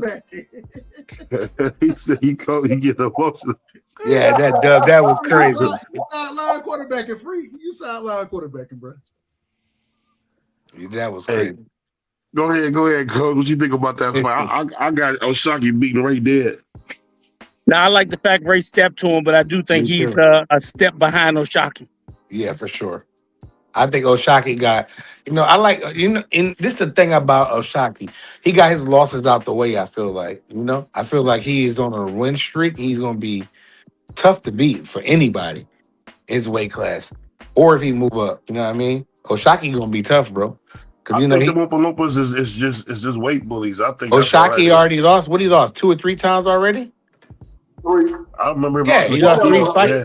Yeah. And you can't even name the people that beat him. The casuals can't. Robert Kasechia shouldn't have had a win over him. They gifted Robert Kasechia that fight. But the other 2 losses that he got was early in his career. It was early in his career. That's what I'm saying, Freezy. He got his out the way. I feel like he got his out the way, Dub. But go ahead. But even the Robert Kasechia fight, he should have won that fight. Yeah, for sure. That's what he just said, but no doubt. But so that's one that's questionable. The other 2 came early in his career, and I feel like he game right now. I feel like that he understands the assignment right now, bro. And I think he's gonna be tough, bro. O'Shaquie is gonna be tough. Go ahead. Go ahead. No, go ahead, Doug. My bad. Go ahead, Doug. No, go ahead. I'll go something else. Go ahead, do it. Go ahead. The problem is as good of a fighter, and I think Raymond Ford is a hell of a fighter. You know what I'm saying? O'Shaquie Foster he has natural advantages over him. He's the longer fighter, you know what I'm saying? He's the bigger fighter. I think Raymond Ford, I think he got good or decent power, you know what I'm saying? But he ain't stopping shit like that. And so because he's not stopping shit like that, I think, I think Shot get off on him in that fight. He's gonna be able to use, and he understand how to use his range and his length. Shot does. So it looked like the cool boy joint to me. I don't know if it looked like quite the cool boy joint. I do. I don't think it looked like that. I think it's a tad bit different. Only reason because I think Raymond, I think he's because he's a younger fighter, he still has a little bit more slickness to him than what Cool Boy has. But that's debatable. That's fine. But at the end of the day, I think, I got Shot winning a decision in that situation. Yeah, for sure. I think Shot would win a decision as well, though. But I don't know. But I do like the way Ray pulled up on him, though. But Shot was trying to put him on game. Shot was like, he hasn't done. But Shot was telling that little nigga like, you ain't worth it. Like basically, that's basically what he told him. Actually, He's trying to sell him. The way around. O'Shaquie pulled up on Ray Ford. Mm-hmm. Whoa. That was Raymond Ford's seat where he was sitting at. O'Shaquie walked up on Raymond Ford. Oh, okay. I stand corrected then. And Shot pulled up on him, and then they had a conversation. But Ray held it down, though. Ray held it down, but Shot looked like he has no interest in fighting him. That's what I got from the conversation. Neither one of them guys ain't never ran from smoke. If there's a bigger fight on the table for business, then I understand that. But if he ain't gonna get a bigger fight, then I think that's a great fight. What it is O'Shaquie has been trying to get the Shakur Stevenson fight since Shakur was at 130. He's been trying to get that Shakur Stevenson fight. Shakur threw Raymond Ford in the daggone mix. That's why Raymond Ford is involved. It had nothing to do with O'Shaquie wanting the Raymond Ford or Raymond Ford wanting O'Shaquie. Raymond Ford got thrown in the mix because O'Shaquie been calling out Shakur Stevenson. They were like, "Oh, you gotta see my young boy Raymond Ford." O'Shaquie was like, "I ain't trying to see Raymond Ford. I'm trying to see you. I've been trying to fight you." And so that's how Raymond Ford got mixed up in it because O'Shaquie's been trying to get the fight with Shakur Stevenson. I want to that see nigga them think all he fight. that nigga think he Jay-Z. When he threw beans out there, go get them niggas. Speculation talk over. I'm about to sun kiss like a soda. He come out crazy. Hey man, we seen Floyd do this all the time. What Floyd used to tell, Speaking of Floyd, Dub, did you see Cremel Moten? Did y'all see him in action? He looked fantastic, bro. He beat up some what BVO called him a hall monitor. That was the craziest ish I ever heard. He beat the dude from the doggone fish stand, man. Man, I mean, he whooped that boy. I mean, Cremel just jumped on. I mean, that's a big kid, man. How old is that kid now? Free? Is he 20? He ain't 21 yet, is he? Nah, he now, like 20. He like 20. man, yo, that young boy, man, he wailed on that dude, man. I was like, damn. I was like, is the dude going to throw back? Cremel Moten absolutely destroyed this guy. Every time the dude threw back, Cremel, he seen it coming. He was out. And then Floyd posted stuff. They all posted stuff on Instagram after it.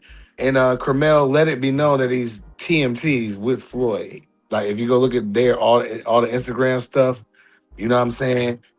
You clearly see that Cremel is with TMT.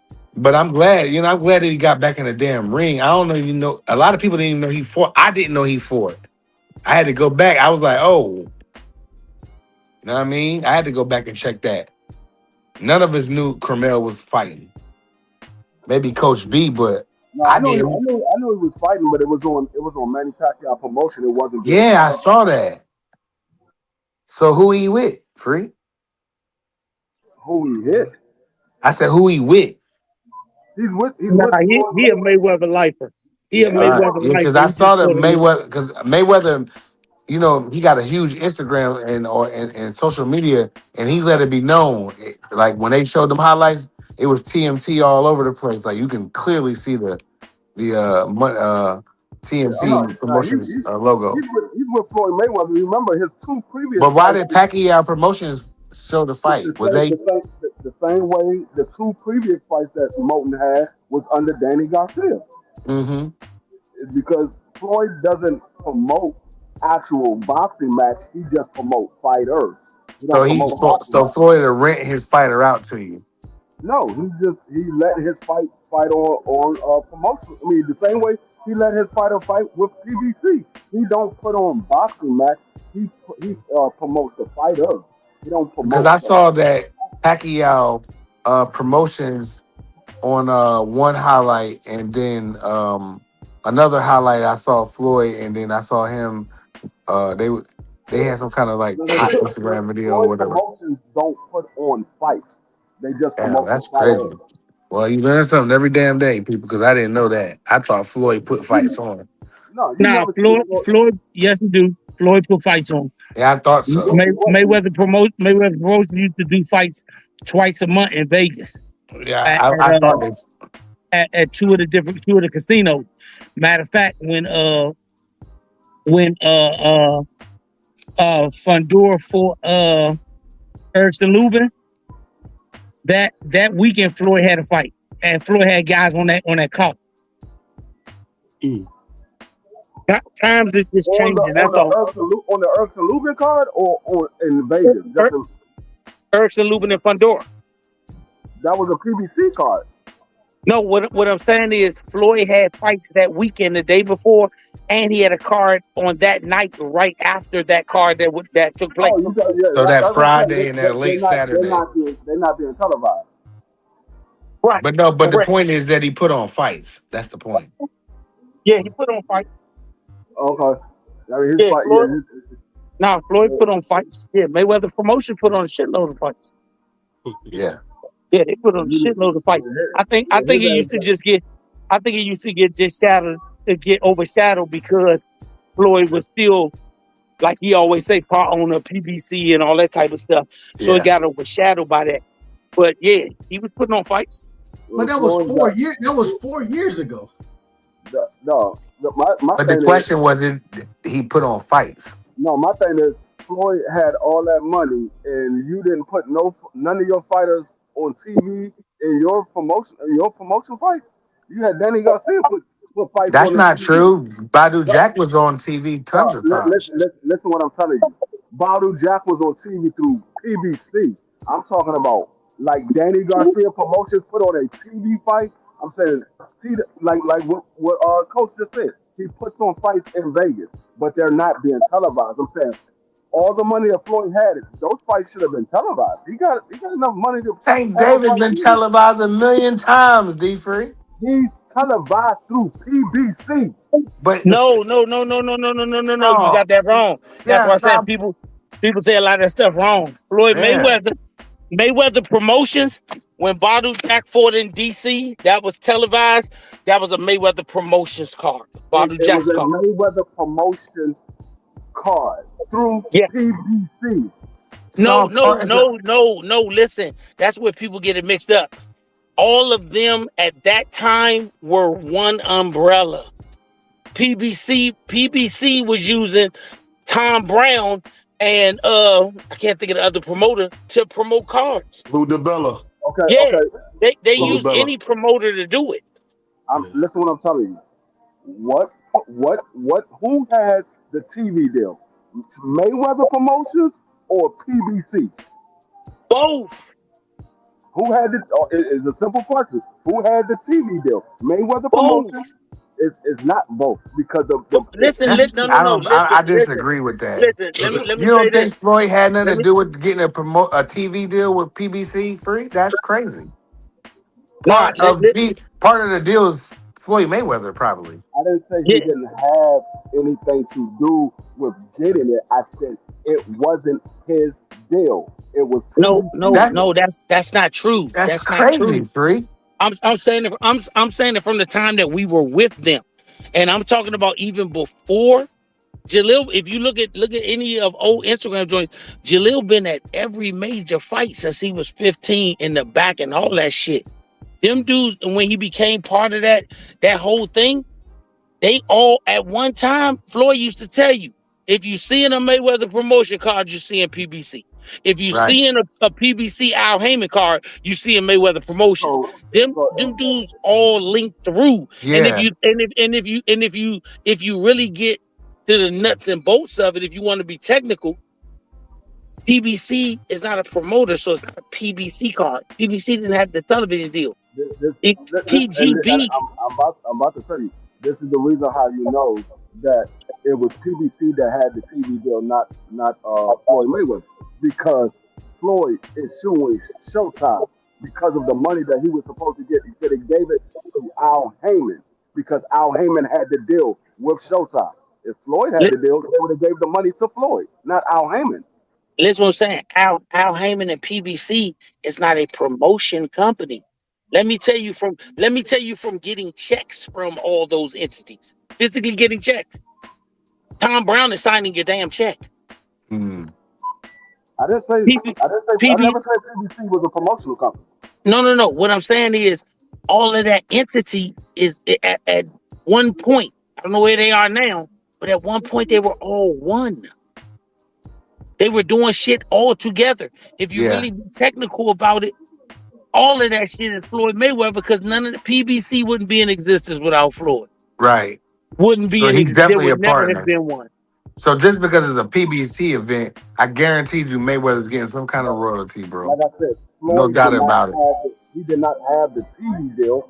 PBC had the TV deal. No, and PBC got the TV deal because they thought that they had Floyd Mayweather attached to it. I never said that. What I said was Floyd did not have No. I agree with what you're saying. I just don't want it to be, and I fuck with Floyd 100,000,000%.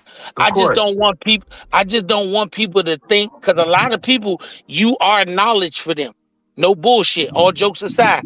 I don't want them to think, I told you Floyd wasn't shit. He wasn't this. Floyd Mayweather is just them dudes were so intertwined. They were so intertwined that they were getting bread together. Floyd could call Leonard. Leonard could call Floyd. They could get anybody on any card they wanted to.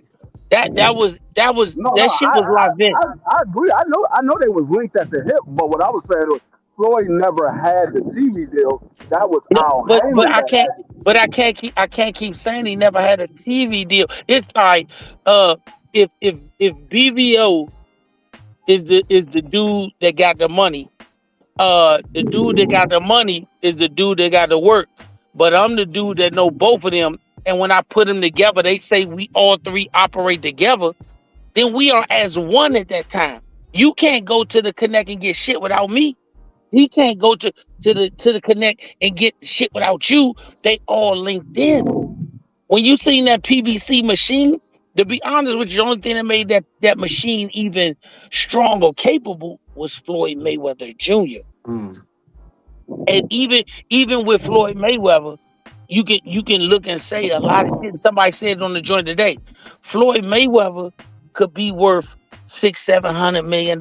It may not be $1 billion where he was before, but even Floyd, when he showed the check on TV, the check was made out from Mayweather Promotions to Floyd Mayweather. Them dudes know how to intricate that shit so deep where you almost can't tell where the spaghetti noodles start and where the motherfucker end at. Not trying. That's just real. And for me, I'm still learning. I like all you guys. I like fucking with y'all. I love fucking with Doug. But I'm still learning now from Jalil's team telling him, Shawty, it's time to diversify. It's time for you to stop getting your checks in your name. It's time for your shit to be like this. When you buy your cars under your company, if you got 10 streams of doing something, but the person who can pull the plug on any of those streams is Jalil, I use my son, then it don't matter what the paperwork say, he own that shit. I tell everybody, I've said it on the show, I work for Jalil Hackett. Jalil Hackett don't work for me. But I'm in charge of everything. I tell them how we training, how we preparing. But at the end of the day, when I get my check, it's signed by Jalil Hackett. Right. So it don't matter kind of who got this deal, that deal, who put on this show, that show. At the end of the day, when it's so intertwined, do you think that BVO could get to my son if I don't want him to? I would That's say how it was no. with Floyd. That's how it was with Floyd. If you fall out with Floyd and say some crazy shit back in the day when they was really in power, if Floyd told Al Heyman, if you ever hear this person's name, BVO, he don't get no media pass, he don't get no Nothing. conversation, he You're gets done. nothing. Then he would never get anything. Yeah, you're done. And you'll be like, Al Heyman banned me. I said, I didn't ban you. Floyd told me don't fuck with you. If Yeah, you go I back, believe them deals was. I believe when Al Heyman got those deals, Floyd Mayweather name was definitely attached to it, 100%. you couldn't do it without him. Man, look, there's no way. I tell people all the time, Jalil Hackett was with Mayweather Promotions when the band was breaking up. That's the worst thing you'll ever hear me say in reference to Floyd Mayweather. Jalil just came too late. That's all. He came too late. But as far as Floyd individually, it was great. The band wouldn't have never got together if Floyd Mayweather wasn't trying to leave Golden Boy. Or Floyd wasn't trying to leave Top Rank. That band wouldn't have been able to be done.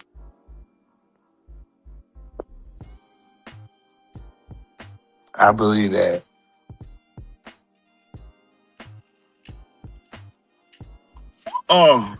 Mayweather's name is definitely attached. Like when it's Al Heyman, it's Floyd Mayweather. When it's Floyd Mayweather, it's Al Heyman. There's no doubt about it to me. I mean, either way, man.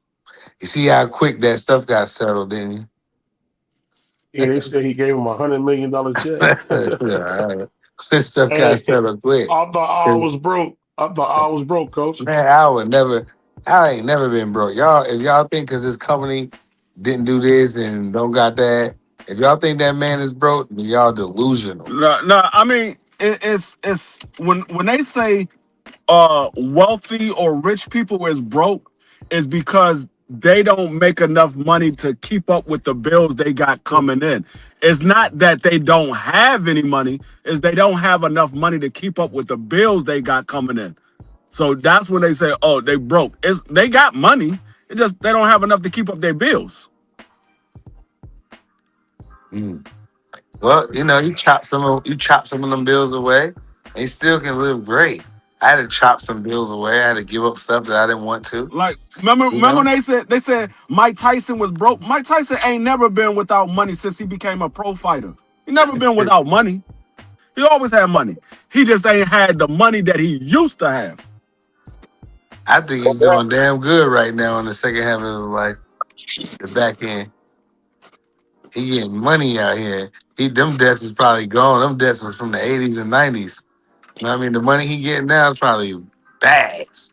You seen what they were giving him. And Jake Paul, he should have knocked his head off.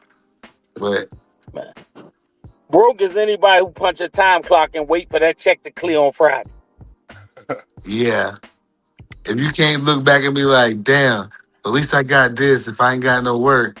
You know what I mean? You cook.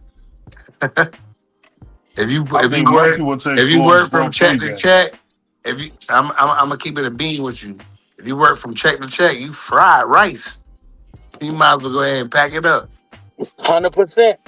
You ain't gonna get nothing. If you quit your job today and you got enough time where you better have a job in 30 days, you broke. Yeah. You got money. You just don't got it. You just don't have enough money to keep up the bills. You got money, just not enough money to keep up the bills. The bills is crazy. See, I got a high overhead, but when I creep up out that joint, I be like, oh, all right. That's like Jay-Z and Beyonce. They multi-billionaires.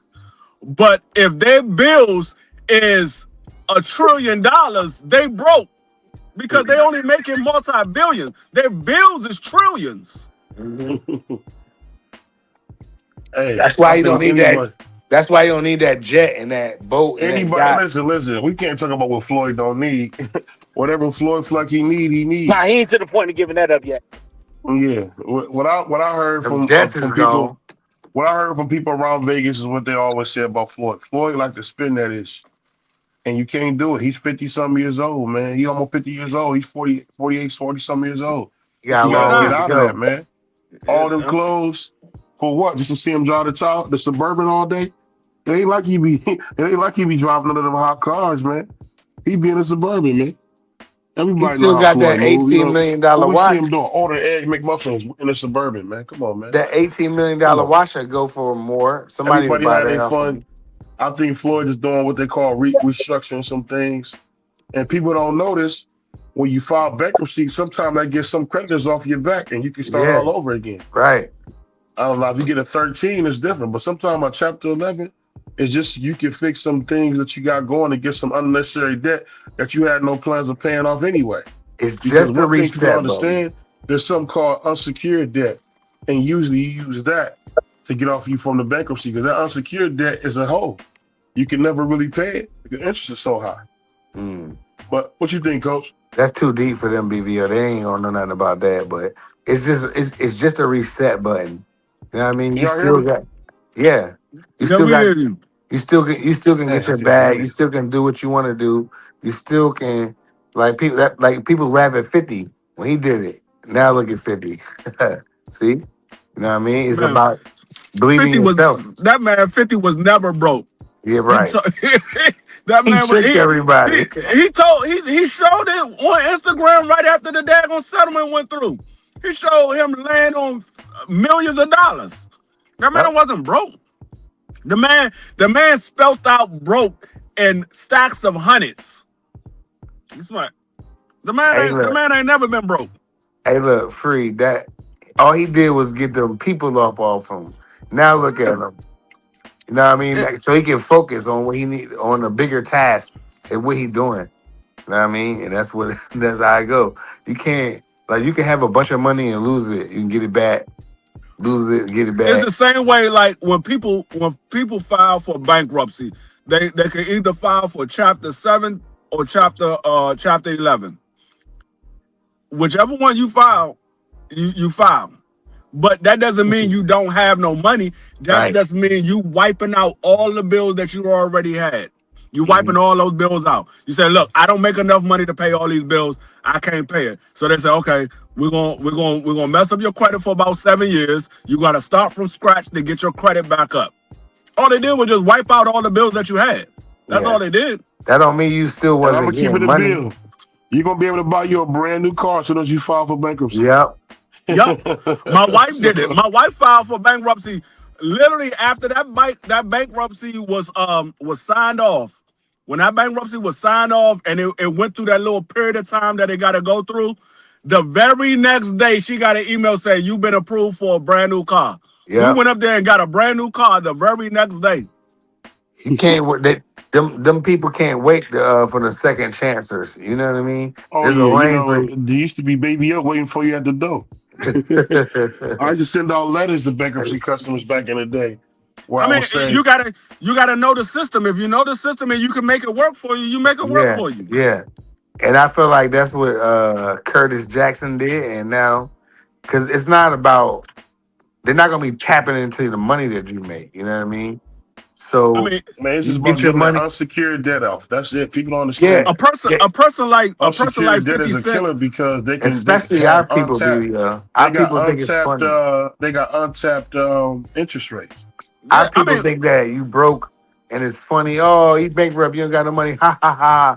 no, But a really, person I got new condos because you don't like know that. a person like 50 Cent, Man, he it's don't a worry guy about that his I watched. he not worried about his It's a credit guy. being messed What's his up for the name? next 7 Dang, I or just 10 lost his years. name. He not worried about his He be credit being on messed up for Dave Ramsey. Dave Ramsey knows so much about everything BBO now can't because hear. he failed before, and now he doing everything right. Because debt can be a weight on your tail, man. It really can be. Debt is one of those things that have hurt our people. You know, for me, I try to do a lot of now watching what I spend because I'm a spender maniac, man. I got to work on that. But we got to watch what we spend, man, because I heard people say stuff like, oh, so you know what going on overseas. I ain't got to pay no bills. Yes, you do. Yes, you do. We ain't in we ain't in no place we ain't got to do that. But let me ask you this, Dub, before we get out of here. Dub, you there? He here, but you probably can't hear Let me him. ask you this, man. Have you guys noticed this? And I asked Dub this. Have you guys noticed that there's been an increased devaluation of the man in the home? Do you guys think that we're gonna head to a place where we really don't see men and women married on a regular basis like we starting to see now? Is this gonna become a new normal? Yeah, it will. There's no reason to get married anymore. No reason. Matter of fact, to be quite honest, That's crazy. well, I'm just being honest. I don't want to go to hell. That's the only reason I got to get married. What? I don't want to go to hell. Man, let Dub finish up, brother. You come after it. Go ahead, Dub. Well, I don't know what hell got to do with this, but You can't sin for the rest of your life if you never get married and do what God told you to do. And you just let you finish prize and go as soon as you get done. Here you go. Man, come on, man. Go ahead, Dub. there's no reason to be married anymore. Matter of fact, for men, a lot of times now it seems like marriage has become a detriment to men. The reason men is because if you look at the statistics, women are the ones who 80% of divorces are initiated by women, and when they initiate them divorces, they take it to court. The court sides with them with the children, and then you end up having to give up half of everything you done worked for. There's no incentive for a man to get married anymore. It's no incentive. You know what I'm saying? So maybe Prize said he don't want to go to hell. Okay, I don't know if you I don't know if you're going to hell. Look, Prize, have you been married before? Negative. But you got children, right? Yeah. You already been out of order, so it don't matter. All I'm trying to tell you is that there's no incentive for the man at this current moment in time. You're right, though. I know I am. Well, I apologize. Nah. You right. I don't mean it that way, but but you mean it that way. You're 100% right. You mean it that way. There's not an incentive for men anymore, because regardless of what happened, we take an L in the situation 90% of the time, or at least 80. I'm gonna say 80% when the women when they initiate the divorce. So I done been a part of that, right? I done already had this happen to me. I was lucky, you know what I'm saying? I was able to make sure that I never had to pay alimony, or I was able to keep my son. And even then, in that situation, my ex old lady supposed to pay child support. She ain't never paid a dime. I go get that. I ain't go.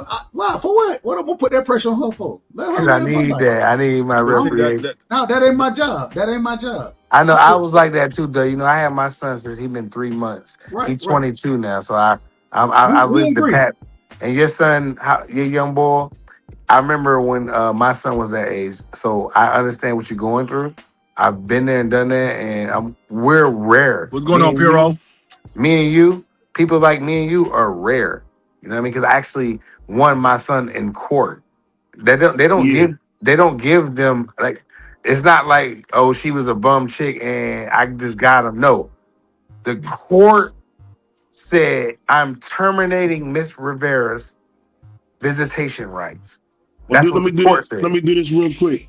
I want him to finish because I want to bring you in on something else. But go ahead, Doug. Finish what you were saying, brother. But all I was saying, and I agree with I relate with Doug. No, I agree. All I'm saying is it's gonna get to a situation where there's no benefit to marriage. It's no benefit to the men. To men. I'm scared of my annuity and my pension. Hold on, man. Let you finish. I promise you're gonna get your turn, bro.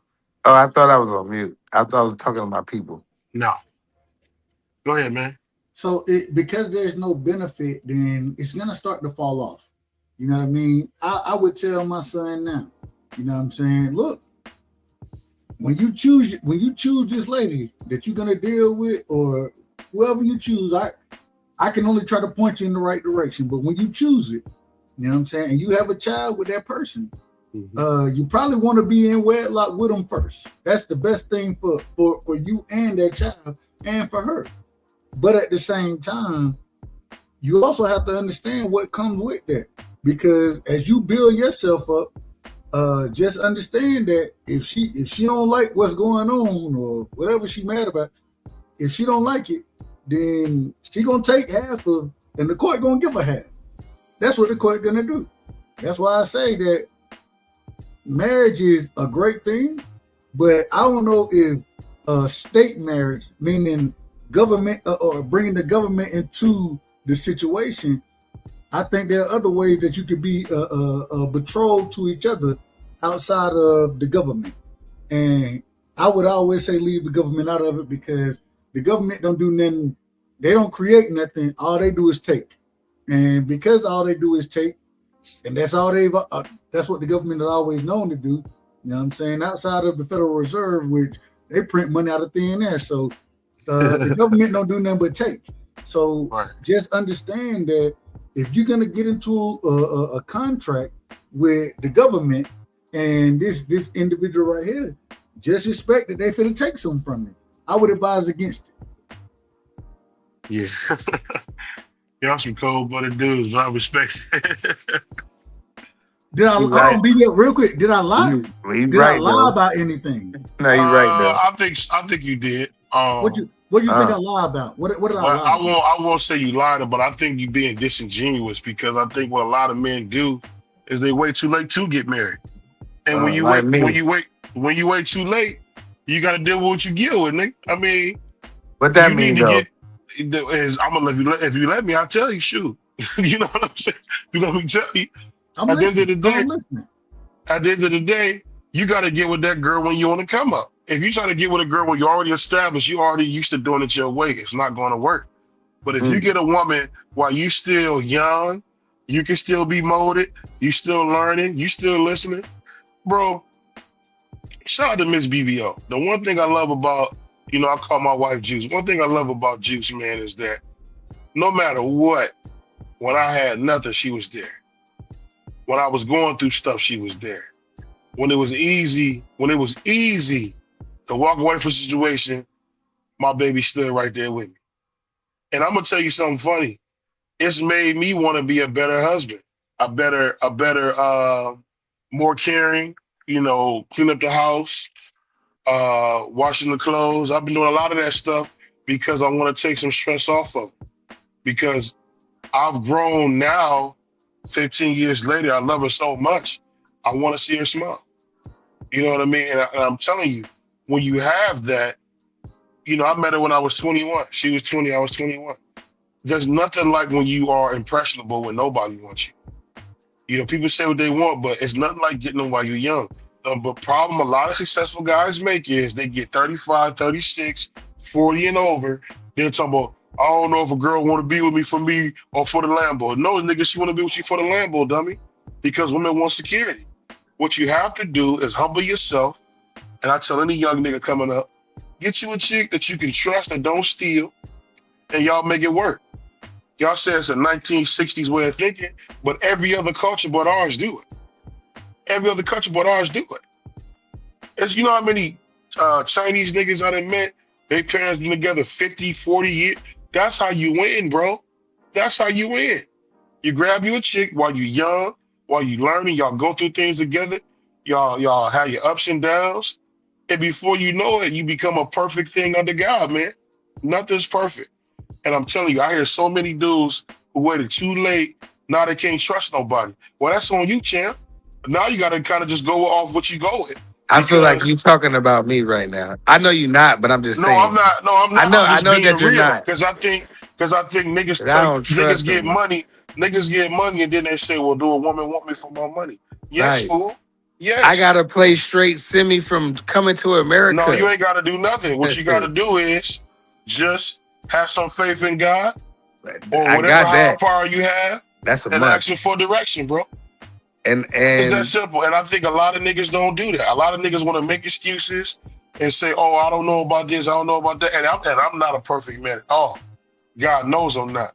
But I'm telling you, I'm perfect in the walk because I'm learning how to be a better person. I'm learning how to be a better husband. You think BVO 10 years ago would have gave a damn about washing some dishes, making sure stuff was cleaned a certain way? Hell no. No. Because I was so selfish. All I cared about was what made me happy. But there's different people, But what about people that got taken advantage of? And since you got that's a part money, of life, man. all right, and you're right. And you're right. And what happens is it creates a savage. Let me finish. I met this girl. She was cool. She was black of the street like I like them. You know, I like them dark as the street. Me too. Man, I met her. We went out. I took her shopping. And she just didn't like it. Every time I talked to her, she wanted some money. So I said, You know what? Have her and her whole bloodline. And I moved on. You can't get, as my grandmother used to call it, you can't get tender dick because something didn't go your way. That's life, baby. I want to ask. Let me ask. Nah, baby. Hold on, real quick. Let me ask one. Let me ask one quick question. Go ahead. Vacay, she out here and she might be out of order. But she's saying, man, don't cheat, don't lie. You know what I'm saying? Do you think that's in the man's nature, or do you think that you can overcome that? What? You can overcome it, and I'm gonna tell you how you can overcome it. You'll get to a place in life, Doug, where you just realize that these hoes don't mean nothing. These hookers don't mean nothing. The best they can do is, throw that thing on you. You gonna slap it. You gonna splash on it. Then you go. That's just what it comes down to. And if you realize is that worth the fun, the laughter of me being with my wife? No. Is me trying to remember stories and being dishonest? Is that worth it? No.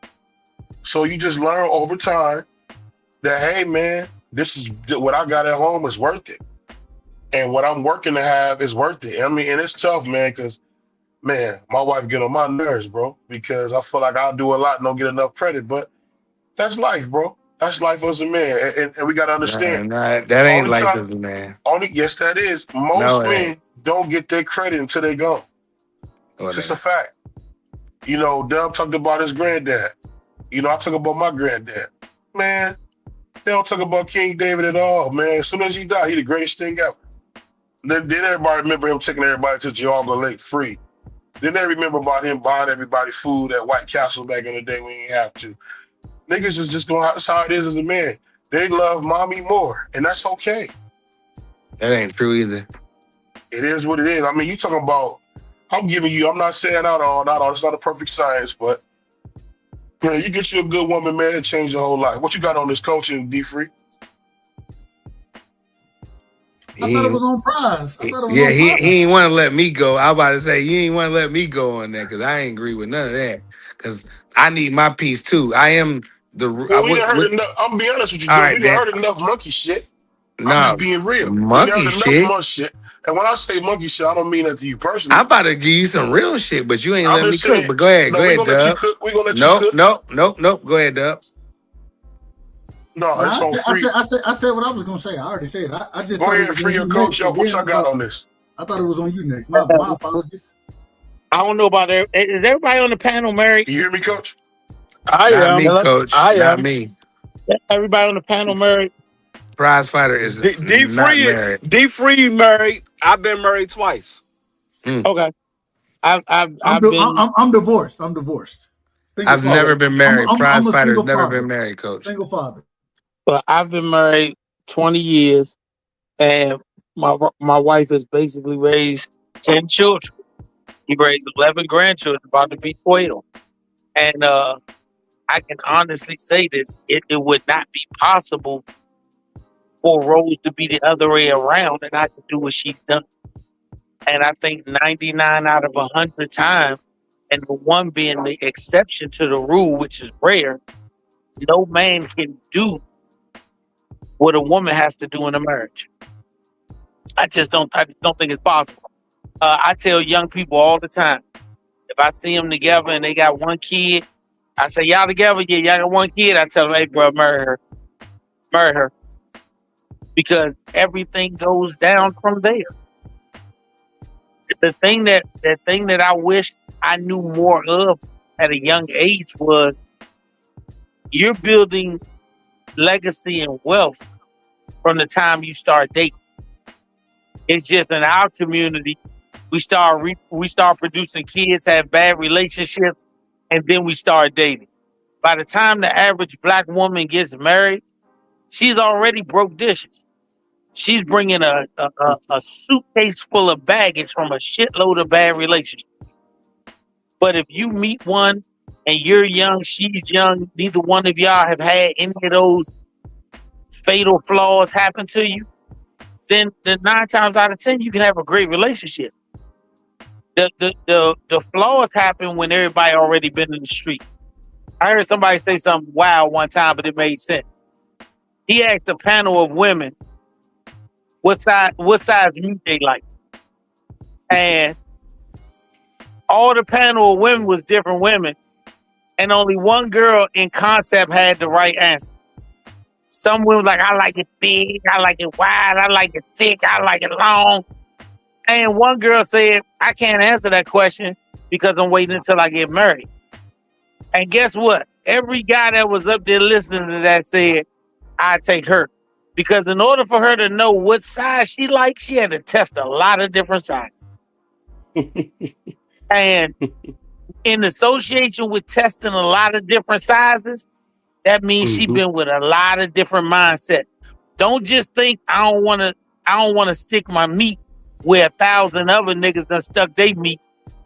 Also think about, I don't want to caress a brain that 1,000 other niggas done caress that same brain.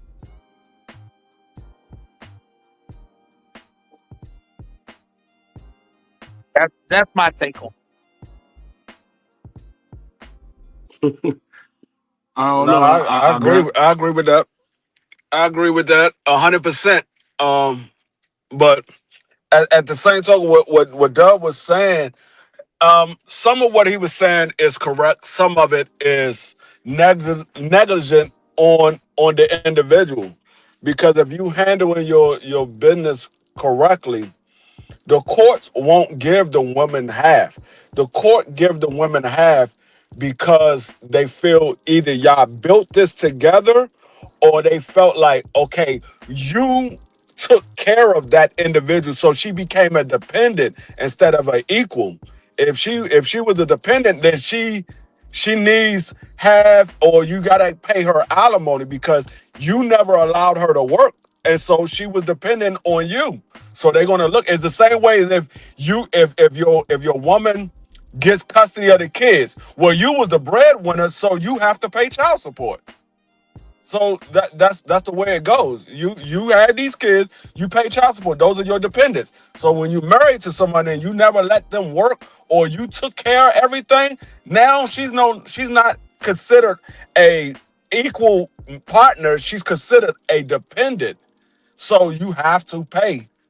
That's why it's good to have two people in the household working, because if one of them leave, okay, who was paying majority of the bills? Well, I was. Well, you're going to continue paying majority of the bills because you was the head of the household. That's the way it goes.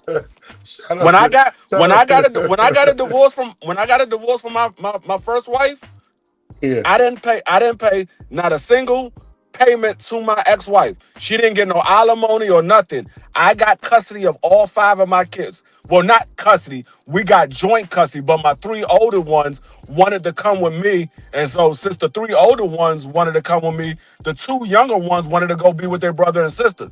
So I got all 5 of my kids. All 5 of them still live with me to this day. I've been divorced from my first wife for 10 years. And I'm married to my wife that I'm with now for 8 years.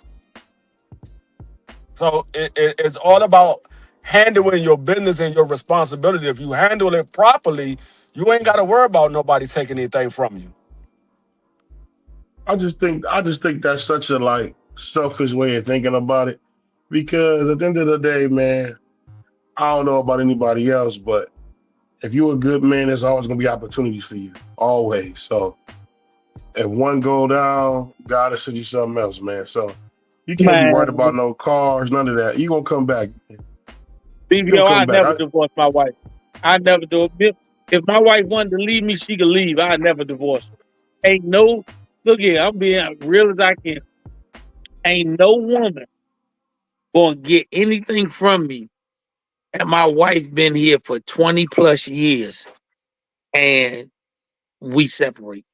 Because I'm gonna be honest, of my age, you speak to men of my age, most of them will tell you, if we got a separation, it was something I did. So if I do anything that causes that situation to happen in my house, my wife would just be stuck with me. When I die, she'll get it. When I die, she can get another house. I make sure she got another car. I make sure her grass get cut every week. But we ain't never gonna get no divorce. I'd be damned if I give some other broad half of my money. You got to be crazy. My wife took 20 years plus of headache, tolerance, abuse, mentally, can't stand my black ass, all that shit. And if you think she did that to just get a piece of something while some other motherfucker come in and I drop dead 2 years later and they get everything, you got to be crazy. My kids wouldn't go for that. They be like, you and Mark can separate, but y'all can't get divorced. Because ain't no other motherfucker getting this shit. Hey, I think that's the realest thing. I've heard of guys doing that where, that's an older man thing where a cat will be getting, he'll not be with his wife no more, but he won't do nothing because he want her to get his benefits and, all this stuff. And the only way she can do that is as his wife. So even if he got him a little girl he laid up with, they always find a way to make sure the one who was there when nobody was. And that's the thing about it. A lot of dudes, I feel like, get themselves in trouble trying to be somebody they not, man. You're not that type. You're not that dude. You ain't built like that. Get you a good wife and go on about your business. You're not that. And that little side broad better enjoy the ride till I die, because when it's over, I ain't put shit in her name. She ain't got shit. Where she live, where she drive. Let me tell you, I know my daughters is coming. They gonna put me in the ground, and then they go into their house, and they taking everything out like they the movie company. All this shit belongs to my mom. And baby ain't gonna let them take nothing out their house, dog. You know that, right? Man, that's crazy, Coach. My daughter's going in that joint and taking everything out of there. When I tell you, she might not be left with drawers if they can prove that I bought them drawers and they mother owned them drawers. They want to take your drawers off. My father bought them, but my mother owned them drawers because she's still married to that nigga legally. Hey, I'm gonna tell you, I think like the white man. Shout out to the rich white man, because when that joker that owned the Clippers said that crazy shit, Yeah, Donald Sterling.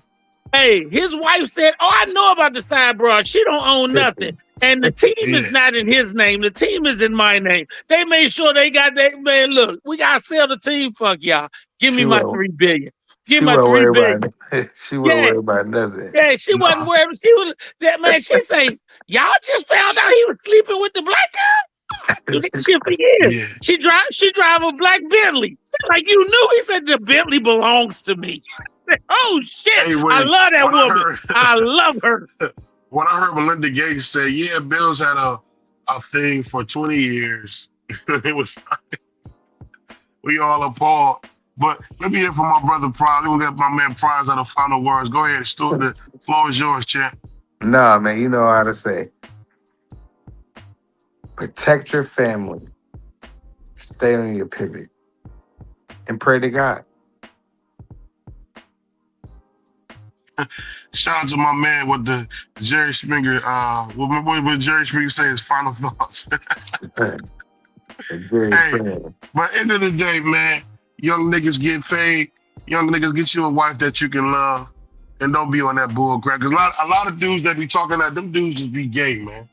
Because, bro, I don't want to hang out in no car with a bunch of niggas, man. I want to play and pull on something, and I'm going to work. You know what I'm saying? That's what I want. But that's just me, man. But we'll be back tomorrow, man. We're gonna have another big week in boxing, man. Yeah. And like I always say, man, you gotta have some fun, man. And we out here, y'all. Peace.